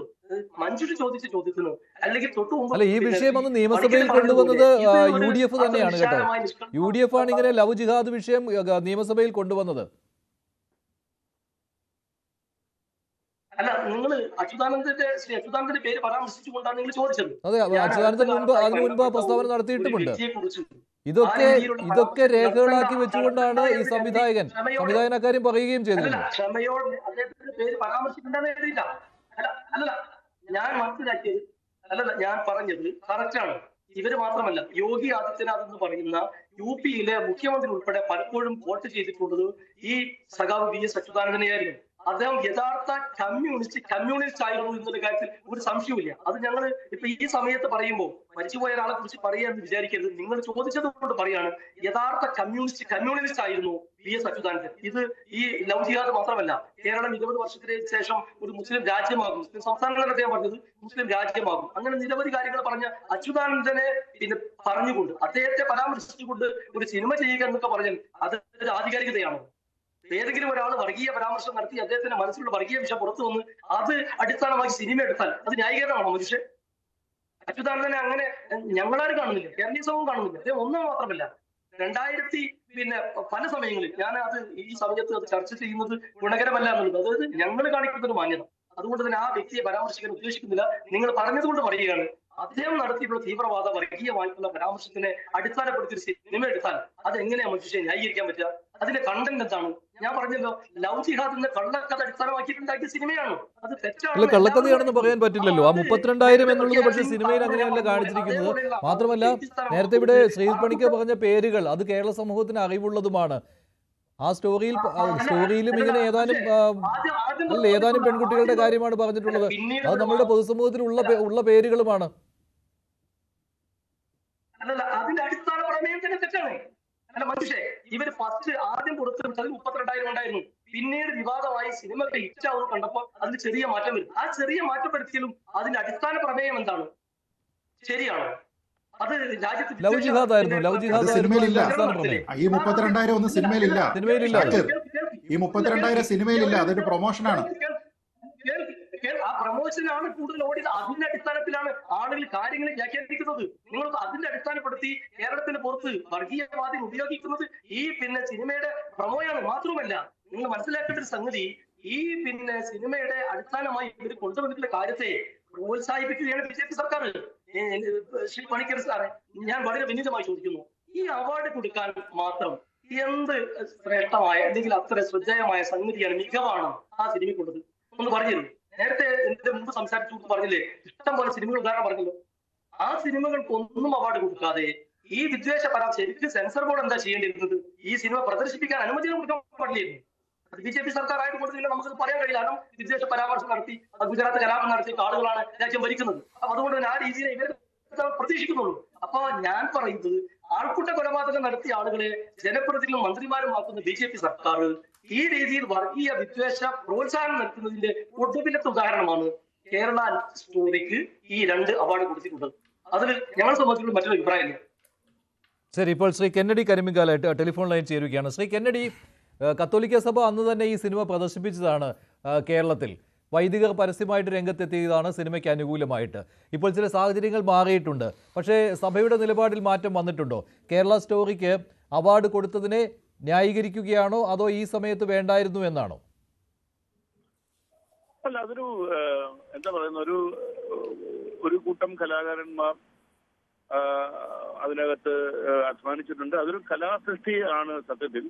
പക്ഷെ അതിന്റെ പ്രമേയം കുറച്ചുകൂടി ഒരു റിയലിസ്റ്റിക് ആയ പ്രമേയമാണെന്നുള്ളതല്ലാതെ അതിനകത്ത് വേറെ വ്യത്യാസമൊന്നുമില്ല. അതിനകത്ത് ഇപ്പോ കത്തോലിക്ക സഭയ്ക്ക് ഇതിനെ ഇപ്പൊ അവാർഡ് കൊടുത്തതിനെ കുറിച്ച് പ്രത്യേകിച്ച് അഭിപ്രായം പറയാനില്ല. അതിന്റെ കലാമൂല്യം ഉള്ളതുകൊണ്ടും അത് എല്ലാ അർത്ഥത്തിലും അത് പരിഗണിക്കപ്പെടേണ്ടത് കൊണ്ടുമായിരിക്കണം ദേശീയ ജൂറി അതിനെ അത്തരത്തിൽ പരിഗണിച്ചെന്ന് തന്നെയാണ് ഞാൻ കരുതുന്നത്.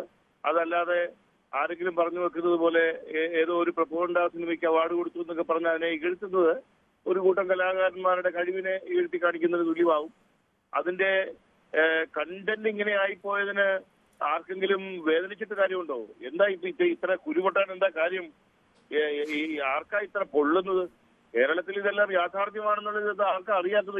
ഇതൊക്കെയാണ് കേരളത്തിൽ നടക്കുന്നത്. കുറെ കാലങ്ങളായി ഇത് തന്നെയാണ് ഇവിടെ നടക്കുന്നത്. ആർക്കാ അറിയാത്തത്? ഇതിപ്പോ VS തിരുത്തി പറഞ്ഞ അറിയുമോ? VS ഏതാണ്ടൊക്കെ അവിടെ ഇരുന്നൊരു അദ്ദേഹം പറയുന്നത് കേട്ടു. വേറെ VS അല്ലാതെ തന്നെ ഇപ്പോഴത്തെ മുൻ DGP ആയിരുന്ന ബെഹ്റ സാറും മുൻ DGP ആയിരുന്ന TP സെൻകുമാറും ഇപ്പോഴത്തെ DGP എവിടെയും പറഞ്ഞത് മറന്നു പോവുകയാണോ?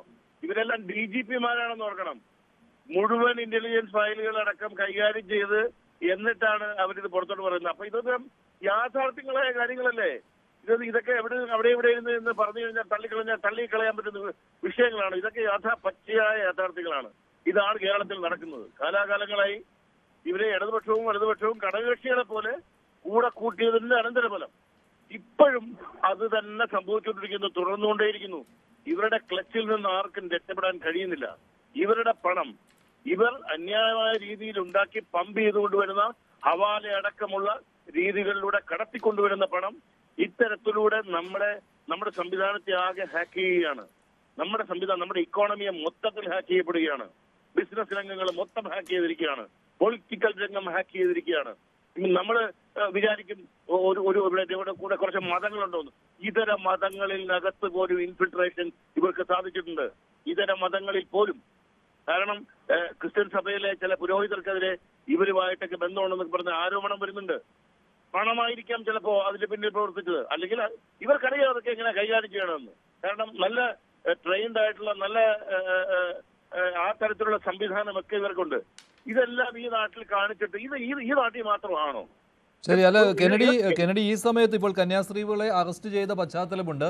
അപ്പോൾ വർഗീയ അജണ്ട നടപ്പാക്കുകയാണ് സംഘപരിവാർ എന്ന് ക്രൈസ്തവ സംഘടനകൾക്കും സഭയ്ക്കും നിലപാടുള്ള ഒരു സമയമാണിത്. അത് BJP അവരെ നിയന്ത്രിക്കുന്നില്ല എന്ന നിലപാടുള്ള ഒരു സമയമാണ് ഇത്. കഴിഞ്ഞ ദിവസങ്ങളിൽ കണ്ടതാണ്. എന്നിട്ടും ഇതല്ല, അങ്ങനെ ഒരു പ്രൊപ്പഗാൻഡയല്ല, വർഗീയ അജണ്ട നടപ്പാക്കലല്ല, അങ്ങനെ ഒരു നിലപാട് ഈ സമയത്തും സ്വീകരിക്കാൻ സഭയ്ക്ക് കഴിയുന്നുണ്ട് എന്നാണോ? തീർച്ചയായിട്ടും ഇത് അങ്ങനെ കണക്കാക്കേണ്ട ഒരു വിഷയമേ അല്ലല്ലോ. അതും ഇതും വേറെ രണ്ട് കോണ്ടെക്സ്റ്റിലുള്ള രണ്ട് വിഷയങ്ങളല്ലേ. മറ്റേ കന്യാസ്ത്രീകളുടെ വിഷയത്തിനകത്ത് അത് അങ്ങനെ അല്ലാതെ തെളിയിക്കപ്പെട്ട് കഴിഞ്ഞു. അങ്ങനെ BJPയുടെ നേതാക്കൾ തന്നെ അതിനെ തള്ളിക്കളഞ്ഞു. അങ്ങനെ ഒരു കേസോ അങ്ങനെ ഒരു ആലോചനയോ അവിടെ നടന്നിട്ടില്ല. ആ ഒരു നീക്കം തെറ്റായി പോയി അവർ തന്നെ അഡ്മിറ്റ് ചെയ്ത് കഴിഞ്ഞപ്പോ പിന്നെ അതിനെ ഇതുമായി ഈ ഒരു കോണ്ടെക്സ്റ്റുമായിട്ട് നമ്മൾ നോക്കേണ്ട കാര്യമില്ല. ഇത് തീർച്ചയായും വേറിട്ടൊരു കോണ്ടെക്സ്റ്റിൽ കാണേണ്ട കാര്യമാണ്. ഇതിനകത്ത് ഇത് ഈ പച്ചയായ യാഥാർത്ഥ്യം തന്നെയാണ്. ആർക്കും തള്ളിക്കളയാൻ കഴിയില്ല. ഇത് കേരളത്തിലെന്നോ ഇന്ത്യയിലെന്നോ അല്ല, ലോകമാകമാനം കാണുന്നൊരു ഫിനോമിന അല്ല. ഇതിനെ ലോകത്താകമാനം നമ്മൾ കാണുകയാണ്. ഇത് എങ്ങോട്ടാ പോണെന്ന് നോക്കിക്കോളൂ. ലണ്ടന്റെ മേയർ ആരാണെന്നൊന്ന് നോക്കൂ. ബ്രിട്ടന്റെ പോക്ക് എന്താണെന്നൊന്ന് മനസ്സിലാക്കിയോ. എനിക്ക് എന്റെ സുഹൃത്തുക്കൾ പുരോഹിതന്മാരുണ്ട് ഹാർഡ്വാർഡിൽ പഠിക്കുന്നത്. അവിടുന്ന് എന്നോട് പറഞ്ഞത് എന്താണെന്നറിയാമോ? ആണവായുധമുള്ള എക്സ്ട്രീമിസ്റ്റ് രാജ്യമുണ്ടാകാൻ പോകുന്നു. ആണവായുധം കയ്യിലുള്ള തീവ്രവാദ രാജ്യമുണ്ടാകാൻ പോകുന്നു. ലോകത്തിന്റെ പോക്ക് വളരെ ഗതികെട്ട രീതിയിലേക്കാ. ഇവരിവിടെ നിന്ന് ഞഞ്ഞാമുഞ്ഞ പറയുന്ന കല്ല. ശരി, ഡോക്ടർ ബി ജയരാജ്, ഇപ്പോൾ ഇത് CPMന്റെ പ്രമുഖ നേതാക്കളെയും ഇപ്പോഴത്തെ മുഖ്യമന്ത്രിയെയും പഴയ മുഖ്യമന്ത്രിയെയും തന്നെ കോട്ട് ചെയ്തുകൊണ്ടാണ് ഡിഫൻസ് ഉണ്ടാക്കുന്നത്. അവർ തന്നെ പറഞ്ഞിട്ടുള്ളതാണ് ഇങ്ങനെ ലവ് ജിഹാദിനെ പറ്റി. അതുതന്നെയാണ് ഈ സിനിമയുടെ പ്രമേയമായി വന്നിട്ടുള്ളത്. പിന്നെ ഈ 32,000-ന്റെ കണക്ക് പെരുപ്പിച്ചു കാണിച്ചു എന്നുള്ള കാര്യമാണ്. അതൊട്ട് സിനിമയിൽ ഇല്ലതാനും.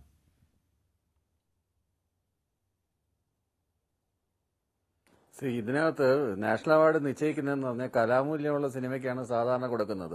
ഒന്ന് ഈ ജനപ്രിയ സിനിമയ്ക്ക് സാധാരണ ഇവിടെ കൊടുക്കുന്നതൊക്കെ ജനപ്രിയ സിനിമയ്ക്ക് കൊടുക്കും, കൂടുതൽ ഓടിയ സിനിമയ്ക്ക് കൊടുക്കും. അതല്ലെങ്കിൽ കലാമൂല്യമുള്ള സിനിമ ഇത് സംവിധായകനുള്ള അവാർഡാണ്. സംവിധായകനും ക്യാമറയ്ക്കുമുള്ള അവാർഡാണ്. ഇത് സംവിധായകനും ക്യാമറയ്ക്കുമുള്ള അവാർഡാണ്. സംവിധായകനുള്ള അവാർഡ് തന്നെ. എന്ത് സംവിധാനം ചെയ്തതിനാണ് ഇയാളുടെ എന്ത് ഇതിന്റെ പുറത്താണ്, എന്ത് ഡയറക്ടോറിയൽ എക്സലൻസിനാണ് ഈ അവാർഡ് കൊടുത്തിരിക്കുന്നത്? ഇത് സുദീപ്തോ സെന്നിന്റെ ഈ പ്രൊപ്പഗണ്ട മൂവിയുടെ എന്ത് സെൻസിനാണ് അവാർഡ് കൊടുത്തിരിക്കുന്നത്? അവർ എണ്ണി പറയട്ടെ. സാധാരണ അവർ പോയിന്റ് ഔട്ട് ചെയ്ത് പറയല്ലോ, ഇന്ന കാരണങ്ങൾ കൊണ്ടാണ്, ഇന്നതാണ് ബ്രില്യൻസ്, ഒരു ഡയറക്ടറിന്റെ ബ്രില്യൻസ്. ആ ബ്രില്യൻസിനെ അടിസ്ഥാനപ്പെടുത്തിയിട്ടാണ് അവാർഡ്. അത് കൃത്യമായിട്ട് അത് വായിക്കുകയും ചെയ്യും. അതുണ്ട്, അത് ആ സമയത്ത് തന്നെ വായിച്ചിരുന്നു. അതുണ്ട്, അത് അംഗീകരിക്കാൻ പറ്റില്ല എന്നാണ്. അല്ലല്ല, അത് ജൂറിയുടെ കണ്ടെത്തലുകളായിട്ട് വായിച്ചിട്ടുണ്ട്. സുദീപ്തോ സെൻ എന്തുകൊണ്ടാണ്, ക്യാമറമാൻ എന്തുകൊണ്ടാണ്, ഇക്കാര്യം വായിച്ചിട്ടുണ്ട്. പക്ഷെ അത് അംഗീകരിക്കാൻ പറ്റില്ല എന്നാണ്. തന്നെ എമ്പുരാൻ എന്ന് പറഞ്ഞ സിനിമ ഇവിടെ ഇറങ്ങിയപ്പോൾ ആ സിനിമയ്ക്കകത്ത് ഇത്രയധികം വെട്ടുകൾ വരുത്തണം, ഇത്രയധികം സാധനങ്ങൾ സെൻസർ ചെയ്യണമെന്ന് നിഷ്കർഷിച്ച് അത് സെൻസർ ബോർഡ് ഉള്ള സ്ഥലത്താണ് നമ്മൾ ജീവിക്കുന്നത്. ആ സെൻസർ ചെയ്തതിന് ശേഷമാണ് ബാബു വഞ്ചിരാഗിയുടെ അടക്കം പേര് മാറ്റിയതിന് ശേഷമാണ്, അതായത് നടന്ന സംഭവമാണ്, ഗുജറാത്ത് കലാപം നടന്ന സംഭവമാണ്. ഏതാണ്ട് 2000-ലധികം ന്യൂനപക്ഷ സമുദായങ്ങളെ വോട്ടേഴ്സ് ലിസ്റ്റ് എടുത്ത് സെലക്ട് ചെയ്ത് കൊന്നതാണ്. ആ കൊന്ന സ്ഥലത്ത് കോൺഗ്രസ് MP ഉൾപ്പെടെ ഉള്ള ആളുകളെ കൊന്നതാണ് ആ സംഭവത്തിലെ സുപ്രധാന പങ്ക് വഹിച്ച ആളുടെ പേര് യൂസ് ചെയ്യാൻ പാടില്ലെന്ന് അറിഞ്ഞത് അത് ഒരിക്കലും യൂസ് ചെയ്യാൻ പാടില്ലെന്ന് പറയുകയും അതേ അർത്ഥത്തിൽ തന്നെ ഇത്തരത്തിലുള്ള ഒരു ഇല്ലാക്കഥ ഉണ്ടാക്കി സിനിമയായിട്ട് കൊണ്ടുവരികയും അതിന് പ്രോത്സാഹനം കൊടുക്കുകയും ചെയ്യുന്നത് എന്ത് ന്യായമാണിത്? ഇത് ഈ ചെന്നായി മേളിൽ നിന്നിട്ട് താഴെ ആട്ടിൻകുട്ടിയാണ് വെള്ളം കലക്കുന്നത്, അത് കാരണം എനിക്ക് നല്ല വെള്ളം കുടിക്കാൻ പറ്റുന്നില്ല എന്ന് പറയുന്ന ന്യായമല്ലേ BJP ഗവൺമെന്റ് കാണിച്ചുകൊണ്ടിരിക്കുന്നത്? അത്തരത്തിലുള്ള ആളുകളെയല്ലേ ഇത്തരം ജൂറികളിൽ എടുത്തു വെച്ചിരിക്കുന്നത്? എന്തിനേറെ പറയുന്നു, film institute of India, film and television institute of ഇന്ത്യയിലെ സ്റ്റുഡൻസ് ഉണ്ടല്ലോ, അവർ സിനിമ പഠിക്കുന്നവരാണല്ലോ. ആ മുഴുവൻ സ്റ്റുഡൻസ് ഈ സിനിമയ്ക്കെതിരെ തെരുവിലിറങ്ങി പ്രതിഷേധിച്ചു. അത് മാത്രമല്ല, ഈ സിനിമയ്ക്കെതിരെ അതിശക്തമായ അവർ പറഞ്ഞത് ഇത്തരത്തിലുള്ള പ്രവണതകൾ ഡേഞ്ചറസ് ആണെന്നാണ് അവർ പറഞ്ഞത്. ഞാൻ നേരത്തെ സൂചിപ്പിച്ചതാണ്, വളരെ അപകടകരമായിട്ടുള്ള ഒരു നീക്കമാണ് അതാണെന്നാണ് പറഞ്ഞത്. പിന്നെ ഈ പറഞ്ഞ കണക്കോലെ ഇരട്ടത്താപ്പെന്നൊക്കെ പറയുന്നത് ഷാക്കിർ ഇവിടെ നിന്നുകൊണ്ട് പറയുണ്ടായി, സോഫ്റ്റായിട്ട് സമീപിക്കുന്നു, അവിടെ പോയി ചായ സൽക്കാരം നടത്തുന്നു, ഇവിടെ പോയി ഇങ്ങനെയൊക്കെയുള്ള, അത് അവരുടെ നിലനിൽപ്പിന് വേണ്ടി അവരുടെ രാഷ്ട്രീയം അവർ പറയുന്നു എന്നുള്ളതാണ്. അതിനെയൊക്കെ അതേ അർത്ഥത്തെ അർഹിക്കുന്ന അവജ്ഞയോടുകൂടി ഞാൻ തള്ളിക്കളയുന്നേ ഉള്ളൂ. അതിനൊന്നും മറുപടി അർഹിക്കുന്നില്ല. അത്തരം ചോദ്യങ്ങൾക്കൊന്നും അത്തരം ജൽപ്പനങ്ങൾക്കൊന്നും മറുപടി അർഹിക്കാത്തത് കൊണ്ട് തന്നെ അതിനൊന്നും ഞാൻ മറുപടി പറയാൻ ഉദ്ദേശിക്കുന്നില്ല. കാര്യം അത് മറുപടി പറയാൻ ഉള്ള ഒരു സാധനമേ അല്ല, കണ്ടന്റ് ഇല്ലാത്ത സാധനമാണ്. പറഞ്ഞ് തേഞ്ഞ സാധനങ്ങളാണ്. അത്തരം സാധനങ്ങൾക്കൊന്നും ഞാൻ മറുപടി പറയാൻ നോക്കുന്നില്ല. പിന്നെ ഈ പറഞ്ഞതുപോലെ ഇതിനകത്ത് ഈ പറഞ്ഞ ഒരു സാധനത്തിന് കേരളത്തിന് ടാർണിഷ് ചെയ്യാനുള്ള ഒരു നേരത്തെ തൊട്ട ഒരു ഗൂഢാലോചന ഉണ്ട്. പക്ഷെ ഇവിടെ അല്ലല്ല, ഈ സിനിമയിൽ പറഞ്ഞിരിക്കുന്ന തീമിന്റെ ഈ പ്രമേയത്തിന്റെ പ്രമേയം ഇവിടെ ഏറെ ചർച്ച ചെയ്തത് കത്തോലിക്ക സഭയാണ്. കത്തോലിക്ക സഭയിലെ ബിഷപ്പുമാർ പോലും, ഇപ്പോൾ ഉദാഹരണത്തിന് പാലാ ബിഷപ്പ് പോലും ഇങ്ങനെ ഒരു ദുർഗതി അതിനെതിരായിട്ട് പ്രതികരിക്കണം, കരുതിയിരിക്കണം എന്ന് സഭാ മക്കൾക്ക് നിർദ്ദേശം നൽകിയതാണ്. ലവ് ജിഹാദിനെ പേടിക്കണം എന്ന രീതിയിൽ.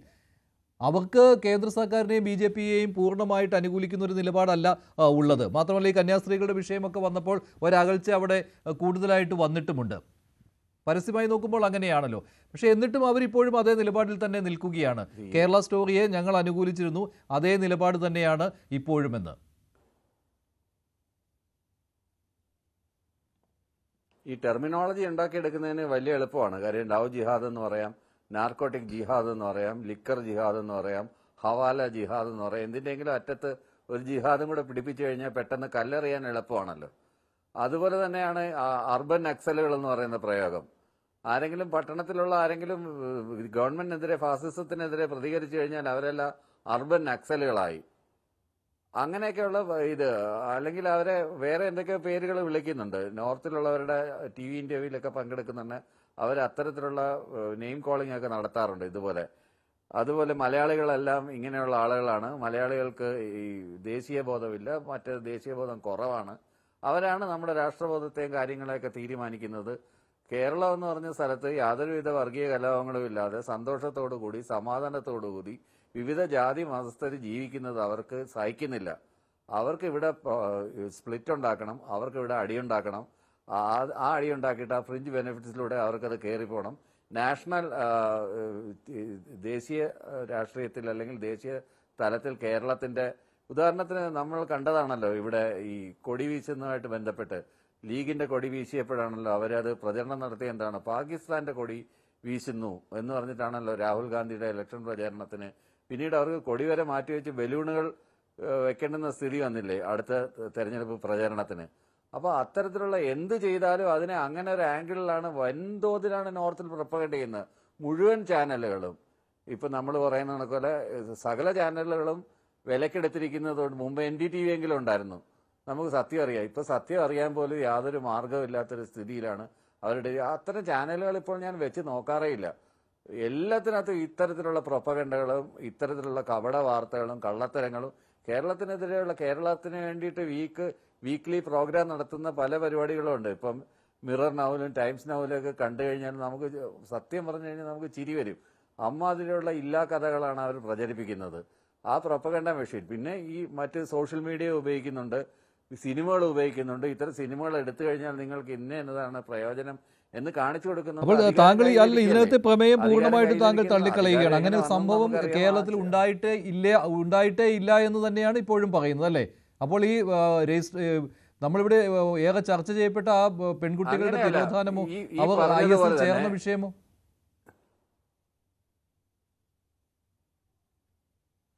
ഇതിനകത്ത് പറയുന്നത് ഈ പെൺകുട്ടികളുടെ തിരോധാനവും ISൽ ചേർന്നതുപോലെയും ഇപ്പൊ ക്രിസ്ത്യൻ ആൺകുട്ടികൾ മുസ്ലിം പെൺകുട്ടികളെ സ്നേഹിക്കുന്നില്ലേ, അവരെ സ്നേഹിച്ചുകൊണ്ട് കല്യാണം കഴിക്കുന്നില്ലേ, അവരുമായിട്ട് അമേരിക്കയിലേക്ക് കുടിയേറി പാർക്കുന്നില്ലേ, ഹിന്ദു യുവാക്കള് മുസ്ലിം പെൺകുട്ടികളെ വിവാഹം കഴിക്കുന്നില്ലേ, അവർ വേറെ രാജ്യങ്ങളിൽ പോയി താമസിക്കുന്നില്ല, ഇവിടെ താമസിക്കാൻ പറ്റാത്ത മെട്രോയിലോട്ട് കുടിയേറി പാർക്കുന്നില്ല. എൻ്റെ എത്രയോ സുഹൃത്തുക്കളുണ്ട് അങ്ങനെ വിവിധ മതങ്ങളിൽ നിന്ന് വിവാഹം കഴിച്ച ആളുകൾ.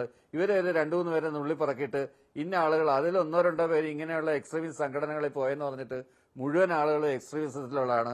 ഇത് കൺവേർഷനിലൂടെ എക്സ്ട്രീമിസത്തിലോട്ട് കൊണ്ടുപോകുന്ന ഒരു പരിപാടിയാണ് കേരളത്തിൽ. അതിനുള്ള മറുപടി അതിന് വിദേശത്ത് ഫണ്ട് വരും, അതാണ് ഇതാണ് മറ്റാണ് മറിച്ചാണ്. കെന്നഡി കേൾക്കാമോ? കെന്നഡി,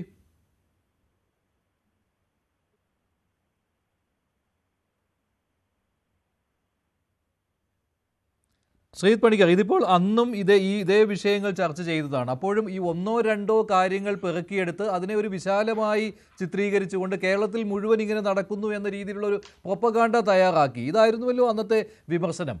അപ്പോൾ അതിനിപ്പോൾ അംഗീകാരം ദേശീയ പുരസ്കാരത്തിലൂടെ നൽകുന്നത് സ്വാഭാവികമായിട്ടും കേരളം അന്ന് ചൂണ്ടിക്കാണിച്ചതാണ്.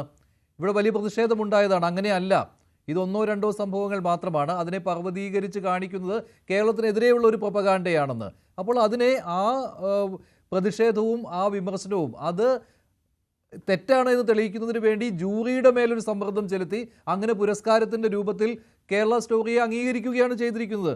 സ്വാഭാവികമായിട്ടും അങ്ങനെ തന്നെയാണല്ലോ. ജൂറി എന്നൊക്കെ പറയുന്നത് ആ നിയന്ത്രണം അവിടെയുണ്ട്. മുൻപ് താങ്കൾ പറഞ്ഞ പോലെ മുമ്പും സംഭവിച്ചിട്ടുള്ള കാര്യമാണ്. അത് ആര് ഭരിക്കുന്ന സമയമാണെങ്കിലും ഫ്രീ ഹാൻഡ് ഒന്നും കൊടുത്തിട്ടില്ല ജൂറികൾക്ക്. അല്ല, തീർച്ചയായിട്ടും എല്ലാ സ്ഥലത്തും അങ്ങനെ തന്നെയാണ്. കേരളത്തിലും അങ്ങനെയാണ്. അല്ലാതെ കേരളത്തിൽ ഇവിടെ ഞങ്ങൾ ഇടതുപക്ഷം ഭരിക്കുന്ന സമയത്ത് ഞങ്ങളങ്ങ് പൂർണ്ണ സ്വാതന്ത്ര്യം ജൂറിക്ക് കൊടുക്കുന്നു എന്ന് ആരെങ്കിലും പറയുന്നുണ്ടെങ്കിൽ അവർ നുണ പറയുകയാണ്. അങ്ങനെയൊന്നുമല്ല. എല്ലായ്പ്പോഴും അവരുടെ ഒരു സിസ്റ്റത്തിന്റെ ഒരു കൺട്രോൾ ആ കാര്യത്തിൽ ഉണ്ട് എന്നുള്ളത് നമുക്കറിയാവുന്ന കാര്യമാണ്. പ്രാക്ടിക്കലായിട്ടുള്ള നിരവധി ഉദാഹരണങ്ങൾ ആ കാര്യത്തിലുണ്ട്. നിരവധി വിവാദങ്ങൾ ഉണ്ടായിട്ടുണ്ട്. എനിക്ക് ഈ ചർച്ചയിൽ പങ്കെടുക്കുന്ന ഇടതുപക്ഷത്തു നിന്നുള്ള പ്രതിനിധിയാണെങ്കിലും UDFന്റെ പ്രതിനിധിയാണെങ്കിലും നിങ്ങളോട് പറയാനുള്ളത്, വീണ്ടും 2016 നിയമസഭയിൽ ഉണ്ടായിരിക്കുന്ന ആ സബ്മിഷനാണ്. അതിനപ്പുറത്തേക്ക് ഒന്നുമല്ല ഈ സിനിമ. നോക്കൂ, അതിൽ ഒരു ഭാഗത്ത് നമ്മുടെ മുഖ്യമന്ത്രി ഈ സിനിമയിലെ നായിക കഥാപാത്രത്തിനെ കുറിച്ചാണ്. അത് 8 വർഷം കഴിഞ്ഞ് സിനിമയായി എന്നുള്ളതേ ഉള്ളൂ. ഇവർ ഈസ അഥവാ ബെക്സൻ എന്നയാളുടെ ഭാര്യയാണ്. ഇവർ മതപരിവർത്തനം ചെയ്തതിന് ശേഷമാണ് വിവാഹിതരായത്. കാണാതായ എല്ലാവരും വ്യത്യസ്ത ആവശ്യങ്ങൾ പറഞ്ഞ് വീടുകളിൽ നിന്ന് പോയവരാണ്. ഇവർ സിറിയയിലെത്തി ഇസ്ലാമിക് സ്റ്റേറ്റിൽ ചേർന്നതായിട്ടാണ് ഇപ്പോൾ ലഭ്യമായ റിപ്പോർട്ടുകൾ സൂചിപ്പിക്കുന്നത്. കാസർഗോഡ് ജില്ലയിൽ നിന്ന് 17 പേരെ കാണാതായി എന്നാണ് ഇപ്പോൾ പുറത്തു വന്നിട്ടുള്ള വാർത്തകൾ. പാലക്കാട് ജില്ലയും തിരുവനന്തപുരം വേറെ ഉണ്ട്. ഇതിൽ ഫിറോസ് ഖാൻ എന്ന ചെറുപ്പക്കാരൻ മുംബൈയിലുള്ളതായി റിപ്പോർട്ട് ലഭിച്ചതിന്റെ അടിസ്ഥാനത്തിൽ മുംബൈ എയർപോർട്ടിൽ വെച്ച് അദ്ദേഹത്തെ പിടിച്ചതായി അറിയുന്നു. പ്രതിപക്ഷ നേതാവും രമേശ് ചെന്നിത്തലയാണ്. ബഹുമാന്യരായ മറ്റംഗങ്ങളും, അതിൽ ശ്രീ ഷാക്കിറിന്റെ പാർട്ടിയിലെ മുഖ്യ സഖ്യകക്ഷിയായിട്ടുള്ള കോൺഗ്രസിന്റെ തന്നെ PT തോമസ് ഉണ്ട്, ശ്രീ ജയരാജിന്റെ M രാജഗോപാലനുണ്ട്. മറ്റംഗങ്ങളും ചൂണ്ടിക്കാണിച്ചതുപോലെ നമ്മുടെ സംസ്ഥാനം ഗൗരവമായി കാണേണ്ട ഒരു പ്രശ്നം തന്നെയാണിത് എന്ന് മുഖ്യമന്ത്രി നമ്മുടെ അസംബ്ലിയുടെ ഫ്ലോറിൽ പറഞ്ഞിട്ടുണ്ടെന്നേ. ഞാൻ പറഞ്ഞത് ആ കാര്യമാണ് ഈ സിനിമയാക്കിയിരിക്കുന്നത്. സിനിമയിൽ 32,000 പേരുടെ കഥയല്ല. സിനിമയുടെ കഥ എന്ന് പറഞ്ഞാൽ 3-4 പെൺകുട്ടികളുടെ കഥയാണ്. ആ 3-4 ആൾക്കാരുടെ റിയൽ ലൈഫിൽ നമുക്ക് താരതമ്യം ചെയ്യാവുന്ന ആൾക്കാരുടെ പേരാ നേരത്തെ പറഞ്ഞത്. നിങ്ങൾ സോണിയ സെബാസ്റ്റ്യൻ എന്നൊരാൾ ഇല്ല എന്ന് പറയുമോ? നിമിഷ എന്ന് പറയുന്ന ഒരാളില്ല എന്ന് നിങ്ങൾ പറയുമോ? നിങ്ങൾക്ക് അങ്ങനെ ഒരു വാദമുണ്ടോ? മെറിൻ ജേക്കബ് എന്ന് പറയുന്ന ഒരാളില്ല, അവിടെ പോയിട്ടില്ല, ഇങ്ങനെ ഒരു പ്രശ്നം ഇവിടെ ഉണ്ടായിട്ടില്ല എന്ന് നിങ്ങൾക്ക് പറയാൻ കഴിയുമോ? നിമിഷ നമ്മൾ പിന്നീട് അറിയുന്നത് ഫാത്തിമ ഈസ എന്ന പേരിലാണ്. സോണിയ സെബാസ്റ്റ്യനെ നമ്മൾ അറിഞ്ഞത് ഐഷ എന്ന പേരിലാണ്. ഈ മെറിൻ ജേക്കബിനെ നമ്മൾ അറിഞ്ഞിരുന്നത് മറിയം എന്നുള്ള പേരിലാണ്. ഇവരുടെ കഥയില്ല എല്ലാവർക്കും അറിയാം. നമ്മുടെ നാട്ടിലല്ലെന്നേ.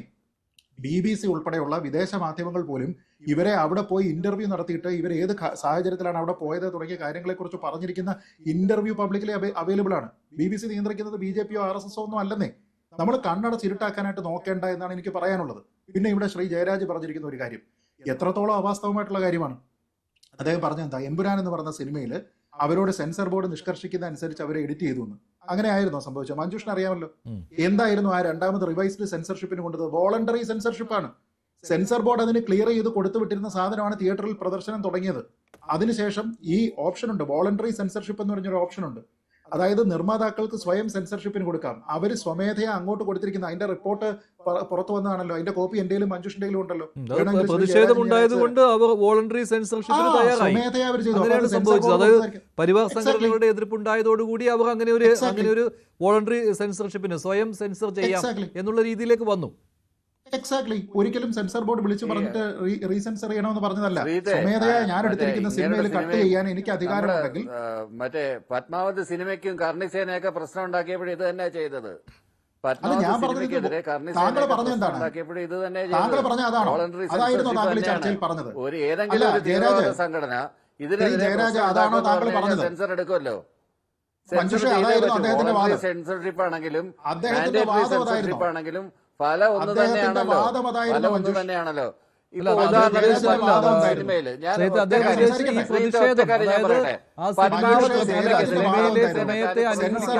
പ്രതിഷേധമുണ്ടാക്കി, അതുകൊണ്ട് സിനിമ പ്രദർശിപ്പിക്കാനുള്ള ബുദ്ധിമുട്ട് വന്നു, അതുകൊണ്ട് സ്വയം സെൻസർഷിപ്പിന് വിധേയരായി ചെയ്തു. പക്ഷെ അദ്ദേഹത്തിന്റെ വാദം എന്താ? ജയരാജിന്റെ വാദം എന്തായിരുന്നു? ജയരാജ് പറഞ്ഞത് സെൻസർ ബോർഡ് ആവശ്യപ്പെട്ടിട്ട് നിഷ്കർഷിച്ചിട്ട് ഇത്രയിടത്ത് കട്ടുകൊണ്ടുവന്നു എന്നാണ്. അങ്ങനെ ഒരു നിഷ്കർഷം ഉണ്ടായിട്ടില്ല. വോളണ്ടറി ആയിട്ട് നമുക്ക് ചെയ്യാം, അതാണ് ചെയ്തിരിക്കുന്നത്. അത് പറയുമ്പോൾ പിന്നെ ഉരുളരുത്, പിന്നെ കർണിസേനയെ കൊണ്ടുവരരുത്. താങ്കൾ പറഞ്ഞിരുന്ന വാദത്തിനെയാണ് ഞാൻ എതിർത്തത്. അത് അങ്ങനെ വോളണ്ടറി ആയിട്ട് ചെയ്യേണ്ടി വന്നു എന്നുള്ളതാണ് ഞാൻ ചോദിച്ചത്. ആ വോളണ്ടറി ചെയ്യുന്ന അവരോട് ചോദിക്കണം. അവർ പറഞ്ഞില്ലല്ലോ. എന്താ പറഞ്ഞിരുന്നത്? ആന്റണി പെരുമ്പാവൂരാണ് സബ്മിറ്റ് ചെയ്തത്. അദ്ദേഹം പറഞ്ഞില്ലേ ഞങ്ങൾക്കത് തോന്നി, ഞങ്ങളത് ചെയ്തു, ഞങ്ങളോട് ആരും നിർദ്ദേശിച്ചിട്ടില്ല എന്ന് അദ്ദേഹം പറഞ്ഞു. അദ്ദേഹമാണ് പറഞ്ഞിരിക്കുന്നത്. അദ്ദേഹമാണ് അതിന് വേണ്ടിയിട്ട് അപ്ലൈ ചെയ്തിരിക്കുന്നത്. റീഅപ്ലൈ ചെയ്യേണ്ടത് അതിന്റെ കോടിക്കണക്കിന് എടുത്തു വെച്ചിരിക്കല്ലേ. അല്ലത് അദ്ദേഹത്തിനോട് ചോദിക്കണം. അത് ഞാനല്ല പറയേണ്ടത്. അത് ഞാനല്ല പറയേണ്ടത്, അദ്ദേഹം പറയണം. ഞാൻ പറഞ്ഞത് താങ്കൾ പറഞ്ഞ വാദം തെറ്റാണെന്നാണ്. അവിടെ തിരിച്ചു വിളിച്ചിട്ട് ആ സിനിമ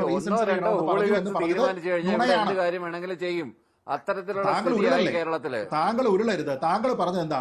സെൻസർ ബോർഡ് ആവശ്യപ്പെട്ട് ആ എഡിറ്റ് നിഷ്കർഷിച്ചു എന്നാണ്. അങ്ങനെ ഉണ്ടായിട്ടില്ല. നമുക്ക് എല്ലാം അറിയാവുന്ന കാര്യത്തിൽ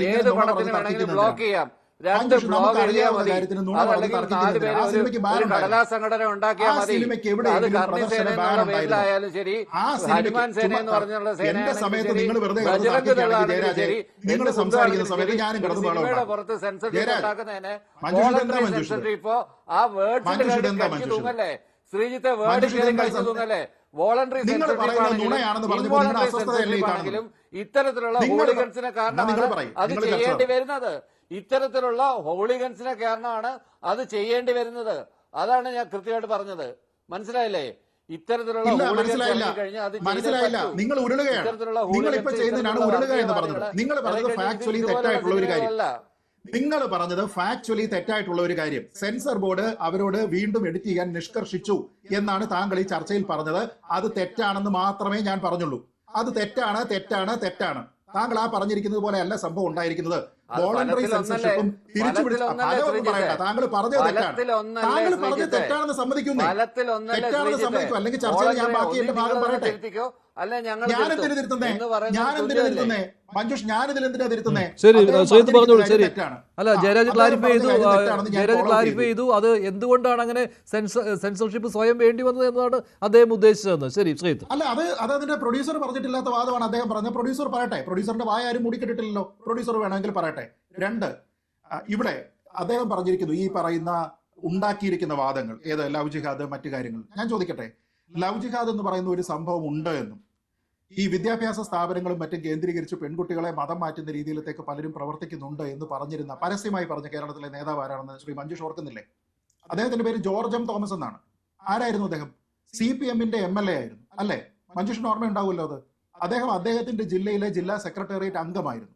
പരസ്യമായിട്ട് പറഞ്ഞതാണ്. ഇത് വെറുതെ അദ്ദേഹം ഉദ്ധരിച്ചിരിക്കുന്ന പത്രത്തിൽ വന്നതല്ല, മറിച്ച് വീഡിയോ ഇന്റർവ്യൂ ആണ്. വീഡിയോ ഇന്റർവ്യൂവിൽ അദ്ദേഹം തന്നെയാണ് പറഞ്ഞിരിക്കുന്നത് ഇങ്ങനെ ഒരു സംഭവമുണ്ട്, ഇതുമായി ബന്ധപ്പെട്ട് പാർട്ടി രേഖകളുണ്ടെന്ന് അദ്ദേഹം പറഞ്ഞു. വേറെ ഇന്നേ വരെ അങ്ങനെ പറഞ്ഞിരിക്കുന്ന ഒരൊറ്റ ഉത്തരവാദിത്തപ്പെട്ട പൊതുപ്രവർത്തകനില്ല. ഈ രീതിയിൽ പറഞ്ഞിരിക്കുന്ന തെരഞ്ഞെടുക്കപ്പെട്ട ഒരു ജനപ്രതിനിധിയായിരുന്ന ഒരാൾ അങ്ങനെ പറഞ്ഞിട്ടില്ല. എന്ന് വെച്ച് കഴിഞ്ഞാൽ ഈ കാര്യത്തിനെ പറ്റി CPM-ന് താങ്കൾ തള്ളിപ്പറഞ്ഞോന്നേ. താങ്കൾ ഇതിനെയൊക്കെ തള്ളി പറഞ്ഞോളൂ. ഇപ്പൊ ഈ പറഞ്ഞിരിക്കുന്നത് പോലെ രാജഗോപാലൻ പറഞ്ഞിരിക്കുന്ന കാര്യം, രാജഗോപാലൻ പറഞ്ഞിരിക്കുന്നതിനെ താങ്കൾ തള്ളി പറഞ്ഞു. അതേപോലെ ഷാക്കറിന് വേണമെങ്കിൽ PT തോമസ് പറയുന്നതിനെ തള്ളി പറയാം. PT തോമസ് പറഞ്ഞ എന്താണെന്നറിയോ? മുംബൈ കേന്ദ്രീകരിച്ചുകൊണ്ട് ഇസ്ലാമിക് റിസർച്ച് ഫൗണ്ടേഷൻ എന്ന പേരിലത്തേക്ക് ഒരു സംഘടന പ്രവർത്തിക്കുന്നുണ്ട്, അവിടെയാണ് ഇതിന്റെ പ്രവർത്തനങ്ങളെല്ലാം നടത്തുന്നത് എന്ന് ഞാൻ അറിയുന്നു എന്ന് അദ്ദേഹം പറയുന്നു. എന്തിനാ? ഈ IS-ലേക്കുള്ള റിക്രൂട്ട്മെന്റുമായി ബന്ധപ്പെട്ട വിഷയം ഇവിടെ കൊണ്ടുവന്ന് ചർച്ച ചെയ്തിരുന്ന സമയത്ത് പറഞ്ഞിരിക്കുന്ന കാര്യങ്ങളെ കുറിച്ചാണ് ഈ പറയുന്നത്. പിന്നെ ഒരൊറ്റ കാര്യം കൂടി പറയാം. താങ്കൾ ചോദിച്ചു ഈ സിനിമയിലെ അവാർഡ് കൊടുക്കാനായിട്ടുള്ള ക്വാളിറ്റി എന്താണെന്ന്. അത് ഇൻഡിവിജ്വൽ പെർസ്പെക്റ്റീവാണ്. ഇപ്പൊ ഞാനായിരുന്നു അവാർഡ് മികച്ച സംവിധാനത്തിന് കൊടുക്കുന്നതെങ്കിൽ ഞാൻ ഒരുപക്ഷെ ഈ സിനിമയ്ക്ക് ആയിരിക്കില്ല കൊടുക്കുന്നത് എന്ന് കരുതി ആ സിനിമയെ ഇഷ്ടപ്പെട്ടിരിക്കുന്ന ആ ഒരു ഗ്രൂപ്പിനെ സംബന്ധിച്ചിടത്തോളം ഇത് കാലിക പ്രസക്തിയുള്ള ഒരു വിഷയമാണ്. അദ്ദേഹം തന്നെ പറഞ്ഞിരിക്കുന്ന പോലെ അതിൽ വലിയ റിസർച്ച് ഒക്കെ നടന്നിട്ടുണ്ട്. അതുമായി ബന്ധപ്പെട്ട് കൂടുതൽ അവാർഡ് ഡിസർവ് ചെയ്യുന്നതിന്റെ ടെക്നിക്കാലിറ്റി കൊണ്ട് ഈ സിനിമയാണ് എന്ന് പറഞ്ഞു കഴിഞ്ഞാൽ എനിക്ക് എതിർപ്പുണ്ട് എന്ന് കരുതി ആ എതിർപ്പ് ഈ കമ്മിറ്റിയുടെ തീരുമാനത്തിന് മുകളിലാണെന്ന് അർത്ഥമുണ്ടോ? ഞാൻ ചെറിയൊരു ചോദ്യം ശ്രീ ഷാക്കറിനോട് ചോദിക്കാം. കഴിഞ്ഞ വർഷം സംസ്ഥാന അവാർഡ് കിട്ടിയ സിനിമയുടെ പേര് കാതൽ ദ കോർ എന്നാണ്. മമ്മൂട്ടി നായകനായിട്ടുള്ള സിനിമ. ഹോമോസെക്ഷുവാലിറ്റിയെ പറ്റിയാണ് പറയുന്നത്. ഹോമോസെക്ഷാലിറ്റിയെ ഷാക്കിർ അംഗീകരിക്കുന്നുണ്ടോ? ഷാക്കിറിന്റെ വിശ്വസിക്കുന്ന പ്രസ്ഥാനം അത് അംഗീകരിക്കുന്നുണ്ടോ? ഹോമോസെക്ഷുവാലിറ്റി ഇവിടെ ആകാം എന്നൊരു നിലപാടുണ്ടോ? നിങ്ങൾ അതിനെ വേണമെങ്കിൽ നിങ്ങൾക്ക് എതിർക്കാം എന്ന് പറഞ്ഞുകൊണ്ട് നിങ്ങളുടെ അഭിപ്രായം ആ ജൂറിയുടെ സിനിമയുമായി ബന്ധപ്പെട്ട അഭിപ്രായത്തിന് മുകളിലാണ് എന്നൊരർത്ഥമില്ല. അതേപോലെ തന്നെ താങ്കൾ ഇവിടെ പറഞ്ഞിരിക്കുന്ന ഒരു കാര്യം കൂടി പെട്ടെന്നൊന്ന് മറുപടി പറഞ്ഞു പോകാം. മാലഗാവ് സ്ഫോടനത്തിനെ പറ്റി പറഞ്ഞു. 2008 നടന്ന സംഭവം. 2014 വരെ മഹാരാഷ്ട്ര ഭരിക്കുന്നത് കോൺഗ്രസ്, താങ്കളുടെ സഖ്യകക്ഷി. കേന്ദ്രത്തിൽ ഭരിക്കുന്നത് കോൺഗ്രസ്, താങ്കളുടെ സഖ്യകക്ഷി. ആ സമയത്താണ് ഇതിന്റെ എല്ലാ അന്വേഷണവും എല്ലാ തെളിവ് ശേഖരണവും പൂർണ്ണമായിട്ടും പൂർത്തിയായത്. എന്തായിരുന്നു താങ്കൾ ഈ പറഞ്ഞിരിക്കുന്ന സാധ്വി പ്രജ്ഞയ്ക്കെതിരായിട്ടുള്ള ആരോപണം? ഈ സ്ഫോടനത്തിന് ആധാരമായിട്ടുള്ള ബോംബ് അത് കെട്ടിവെച്ചിരിക്കുന്ന LML ഫ്രീഡം ബൈക്ക് അവരുടേതായിരുന്നുവെന്ന്. എന്നിട്ട് ഈ തെളിവ് ശേഖരിച്ചിരിക്കുന്ന ഏതെങ്കിലും അന്വേഷണ സംഘം 2010 ഈ കേസ് NIA ഏറ്റെടുത്തു. അതിനുശേഷം 4 വർഷം തെളിവ് ശേഖരിക്കുമ്പോൾ UP ആണ് കേന്ദ്രം ഭരിക്കുന്നത്. എന്നിട്ട് ഈ ബൈക്ക് അവരുടേതാണെന്ന് തെളിയിച്ചോ? അതിന്റെ സീരിയൽ നമ്പറോ ബൈക്കിന്റെ എഞ്ചിന്റെ ഷാസി നമ്പറോ തെളിയിക്കാനായിട്ട് സാധിച്ചോ? തെളിയിക്കാൻ സാധിച്ചില്ല. അതിനുള്ള ശേഖരണം കൊണ്ടുവന്നില്ല. താങ്കൾ പറഞ്ഞു അഭിനവ് ഭാരത് എന്ന് പറഞ്ഞിട്ടുള്ള തീവ്രവാദ സംഘടന എന്ന് പറഞ്ഞു. അതിന്റെ ഈ മണി ട്രാൻസാക്ഷൻ ചെക്ക് ചെയ്തല്ലോ. അഭിനവ് ഭാരതിൽ നിന്ന് ലഫ്റ്റനന്റ് കേണൽ പുരോഹിതിന് കിട്ടിയിരുന്ന പണം അയാൾ എന്തിനാണ് ഉപയോഗിച്ചിരിക്കുന്നത് എന്നുള്ളതിന് ചെക്ക് ചെയ്തിരുന്നപ്പോൾ ഡിജിറ്റൽ റെക്കോർഡ് ഉണ്ടല്ലോ. അയാൾ അത് വീടിന്റെ കൺസ്ട്രക്ഷന് വേണ്ടിയിട്ടാണ് ഉപയോഗിച്ചിരിക്കുന്നതെന്നും LIC പോളിസി പേയ്മെന്റിനാണ് എന്നുള്ള അന്നത്തെ ഡിജിറ്റൽ റെക്കോർഡ്, ഏത് ബാങ്ക് റെക്കോർഡ്, ബാങ്കിനെ തിരുത്തുവോ? ബാങ്കിന്റെ റെക്കോർഡിനെ തിരുത്തുവോ? പിന്നീട് ആകെ ഉണ്ടായിരുന്ന കാര്യം എന്താണ്?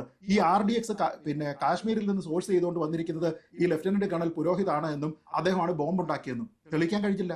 ഞാൻ പറഞ്ഞത് കോൺഗ്രസ് ഭരിക്കുന്ന സമയത്ത് 8 വർഷം ഈ തെളിവ് മുഴുവൻ ശേഖരിച്ചതിന് ശേഷം അവസാനം അത് കോടതിയിലേക്ക് പോയി എന്നുള്ളത് മാത്രമേ ഉള്ളൂ. തെളിവ് മുഴുവൻ അന്ന് ശേഖരിച്ചിരിക്കുന്നതാണ്. അങ്ങനെ ഒരു കാര്യത്തിൽ ശ്രീ ഷാക്കിറാണ് ജഡ്ജെങ്കിലും താങ്കൾക്ക് ഇതേ വിധിക്കാൻ പറ്റൂ. കാരണം അതല്ല എന്നുണ്ടെങ്കിൽ നമ്മൾ എങ്ങനെ പറയാൻ പറ്റും? ഈ കോടതി തന്നെ പറഞ്ഞിരിക്കുന്ന ഇൻട്രസ്റ്റിംഗ് ഒരു ഒബ്സർവേഷൻ ഉണ്ട്. അതായത് ഈ സ്ഫോടനം നടക്കുന്നതിന് 2 വർഷം മുമ്പ് 2 വർഷം മുമ്പ് അവര് സന്യാസം സ്വീകരിച്ചു. അവരുടെ എല്ലാ പ്രോപ്പർട്ടിയും അവർ ഉപേക്ഷിക്കുകയും ചെയ്തു. അപ്പൊ പിന്നെ അവരുടെ സ്വന്തമായിട്ട് ശരി അത് ജയരാജ ചോദ്യം ചോദിച്ചുകൊണ്ടാണ്. ഷാക്കിർ പറഞ്ഞോളൂ, എന്താണ് ഇസ്ലാമോഫോബിയ പരത്തുന്ന സിനിമ എന്താണല്ലോ?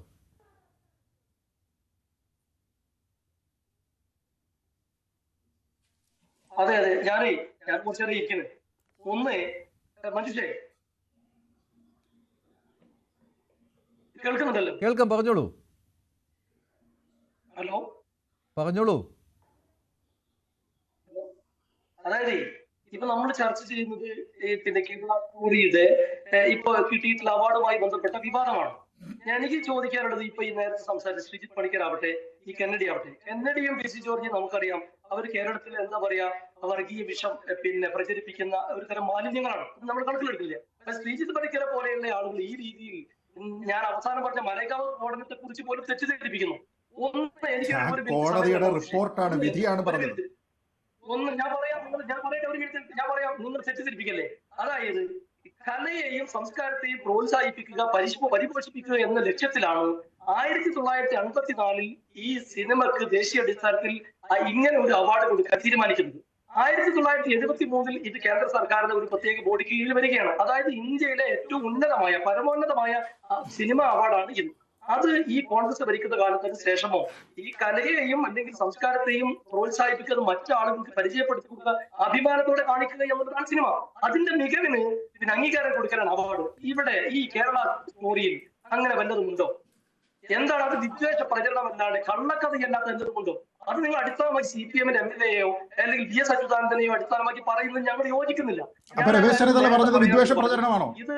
വർഗീയ വിദ്വേഷ രമേശ് ചെന്നിത്തലയുടെ ഈ സബ്മിഷൻ വിദ്വേഷ പ്രചരണമാണോ? ഞാൻ പറയട്ടെ. അല്ല, രമേശ് ചെന്നിത്തലയുടെ 2016 ഈ സബ്മിഷൻ അത് വിദ്വേഷ പ്രചരണമാണോ എന്ന് പറഞ്ഞാൽ മതി. പറയട്ടെ, നിങ്ങളത് പറയാൻ സമയം മനുഷ്യ ഒരുപാട് 10 മിനിറ്റ് അദ്ദേഹം പറയും. എന്നെ 1 മിനിറ്റ് പറയാൻ സമ്മതിക്കില്ല. നിങ്ങൾ ഇങ്ങനെ ബേജാറാവില്ലേ? അതായത് നിങ്ങളെ പോലെയുള്ള ആൾ, ഈ നല്ല ചുരുക്കം കാണാനൊക്കെ ഉള്ള ഒരാളാണ് നിങ്ങൾ. ദയവ് ചെയ്ത് എല്ലാ ചാനലിലും വന്നിട്ട് ഈ സംഘികളെ ഇങ്ങനെ അന്ധമായി സപ്പോർട്ട് ചെയ്ത് നിങ്ങൾ മലൈക്കാവ് സ്ഫോടനത്തെ കുറിച്ച് പറഞ്ഞു. ഞാൻ പറഞ്ഞത് വിധി, കോടതി വിധിയാണ് ചേട്ടാ, സംഘി പറഞ്ഞതല്ല. ജഡ്ജി സംഘിയാണോ? നോക്കിക്കോ നിങ്ങൾ. NIA കോടതി ജഡ്ജി സംഘിയാണെന്ന് താങ്കൾ പറഞ്ഞാൽ എനിക്ക് വാദമില്ലെന്ന് ഞാൻ സമ്മതിച്ചു. നിങ്ങൾ ഏകപക്ഷീയമായി പറഞ്ഞു പോയത് അല്ല. നിങ്ങൾ പറയുന്ന ഞാൻ കൃത്യമായിട്ട് ആക്കി തരാം. നിങ്ങൾ കേൾക്കുന്നില്ല. ഞാൻ പറയാത്ത 1 മിനിറ്റ്. 2008 സംഭവം അന്വേഷിക്കാൻ വേണ്ടി വന്ന ഹേമന്ത് കർക്കറെ കൊല്ലപ്പെട്ടത് എങ്ങനെയാണ്? ശ്രീജിത്ത് പണിക്കരെ നിങ്ങൾക്കറിയോ? ഞാൻ പറഞ്ഞുതരാം. 2017 വരെ ഇവർക്ക് ജാമ്യം കിട്ടിയിട്ടില്ല. 2014 നരേന്ദ്രമോദി അധികാരത്തിൽ വരുന്നുണ്ട്. നിങ്ങൾ ആളുകളെ തെറ്റിദ്ധരിപ്പിക്കല്ലേ? 2017 ഇവർ ജാമ്യം കിട്ടുന്നത്, 2019 ഇവർ ഭോപ്പാലിൽ പോയി BJP മത്സരിപ്പിക്കുന്നത്. നിങ്ങൾ കള്ളക്കഥ പറയില്ലേ? കോൺഗ്രസ് ഭരിക്കുന്ന കാലത്ത് സത്യസന്ധമായി അന്വേഷണം നടത്തിയിട്ടുണ്ട്. 8 മനുഷ്യരെ നിരപരാധികളെ കൊന്നതാണ്. 82 പേരെ ഗുരുതരമായ പരിക്കേറ്റ് ഇപ്പോഴും പലരും എന്ത് പറയുന്നു, വളരെ മോശമായി ആരോഗ്യത്തിൽ തഴയുകയാണ്. ആ സംഭവത്തെ പോലും നിങ്ങൾ ഇവിടെ ഒന്ന് ന്യായീകരിക്കാൻ നിങ്ങൾക്ക് നാണല്ലേ? നിങ്ങൾ സാധ്വി പ്രജ്ഞയ്ക്ക് ഒരൊറ്റ സെക്കൻഡ് ഷാക്കിറെ, സാധ്വി പ്രജ്ഞയ്ക്ക് 2017 ബെയില് കൊടുത്തത് നരേന്ദ്രമോദി അല്ല, ബെയില് കൊടുത്തത് കോടതിയാ. കോടതി സംഖ്യയാണെന്നാണോ പറയുന്നത്? എന്നാ സമ്മതിച്ചു? കോടതി സംഖ്യയാണോ? 2017 സാധ്വി പ്രജ്ഞയ്ക്ക് ബെയില് കൊടുത്ത കോടതി സംഖ്യയാണെന്നാണ് പറയുന്നതെങ്കിൽ സമ്മതിച്ചു. അതാണോ? അല്ലല്ല, എന്റെ ചോദ്യം അതേ ഉള്ളൂ. 2017 നരേന്ദ്രമോദി വന്നതിന് ശേഷമാണ് സാധ്വി പ്രജ്ഞയ്ക്ക് ജാമ്യം കിട്ടിയതെങ്കിൽ ആ ജാമ്യം കൊടുത്തത് നരേന്ദ്രമോദിയാണോ കോടതിയാണോ? അതെന്താ മറുപടി ഇല്ലാത്ത? പേടിയാണോ? അല്ലല്ല, അതിന്റെ ചോദ്യത്തിന് ഉത്തരം പറയാൻ ഷാക്കിറിന് പേടിയുണ്ടോ? ഷാക്കിറിന് ആ ചോദ്യത്തിന് മറുപടി പറയാൻ പേടിയുണ്ടോ ഷാക്കിറെ? ഷാക്കിറെ, ഞാൻ പറയാൻ സമ്മതിക്കാം. ഒറ്റ ചോദ്യം ഉള്ളൂ, ആ ചോദ്യത്തിനല്ലേ മറുപടി പറയണ്ടേ? 2017 സാധ്വി പ്രജ്ഞയ്ക്ക് ബെയില് കൊടുത്തത് നരേന്ദ്രമോദിയാണോ കോടതിയാണോ? കോടതി സംഖ്യയാണോ? അത്രയും പറഞ്ഞാൽ മതി. കോടതി സംഖ്യയാണോ?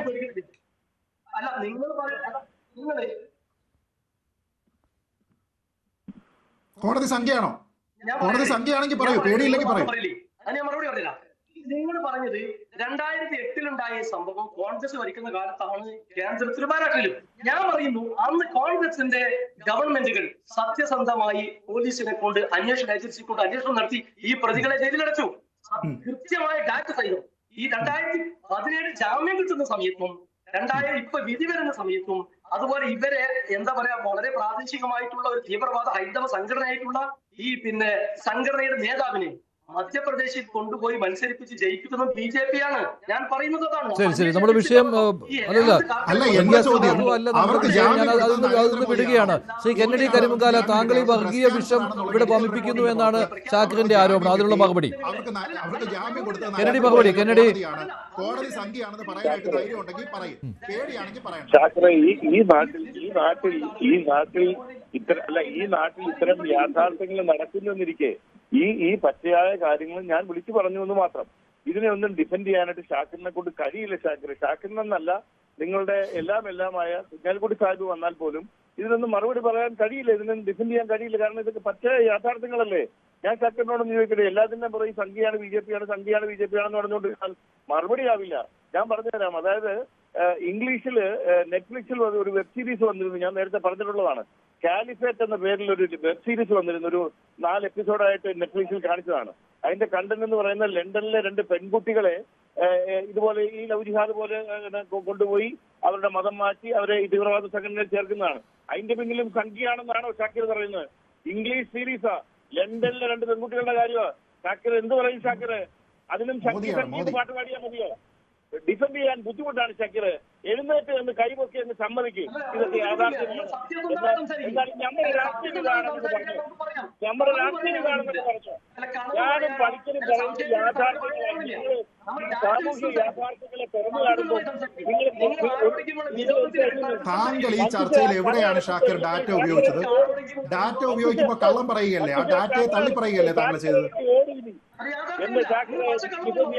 ഞാൻ പറഞ്ഞത് കോടതി വിധി, NIA കോടതി വിധിയാണ് ഞാൻ പറഞ്ഞത്. അത് കള്ളമാണെന്ന് നിങ്ങൾ പറഞ്ഞത്. നിങ്ങൾ കോടതി വിധി കണ്ടിട്ടില്ലെന്നേ. നിങ്ങൾ കോടതി വിധി കാണുകയോ വായിക്കുകയോ ചെയ്യാതെ കോടതി വിധിയെ കോട്ട് ചെയ്ത് ഞാൻ പറയുന്ന സമയത്ത് അത് സംഖ്യ എന്ന് പറഞ്ഞിട്ട് കാര്യമുണ്ടോ? നമ്മൾ ഇപ്പോൾ ചർച്ച ചെയ്യുന്ന വിഷയത്തിൽ ഷാക്കിർ അത് നിയമസഭയിൽ വന്നതാണ്, നിയമസഭയിൽ സബ്മിഷനായി വന്ന വിഷയം അതിനെക്കുറിച്ചാണ് പറഞ്ഞത്. അപ്പോൾ അതിനുള്ള മറുപടി ഷാക്കിർ പറയൂ. പറഞ്ഞ സംബന്ധിച്ചെന്നേ, എനിക്ക് പിന്നെ വാദമില്ല.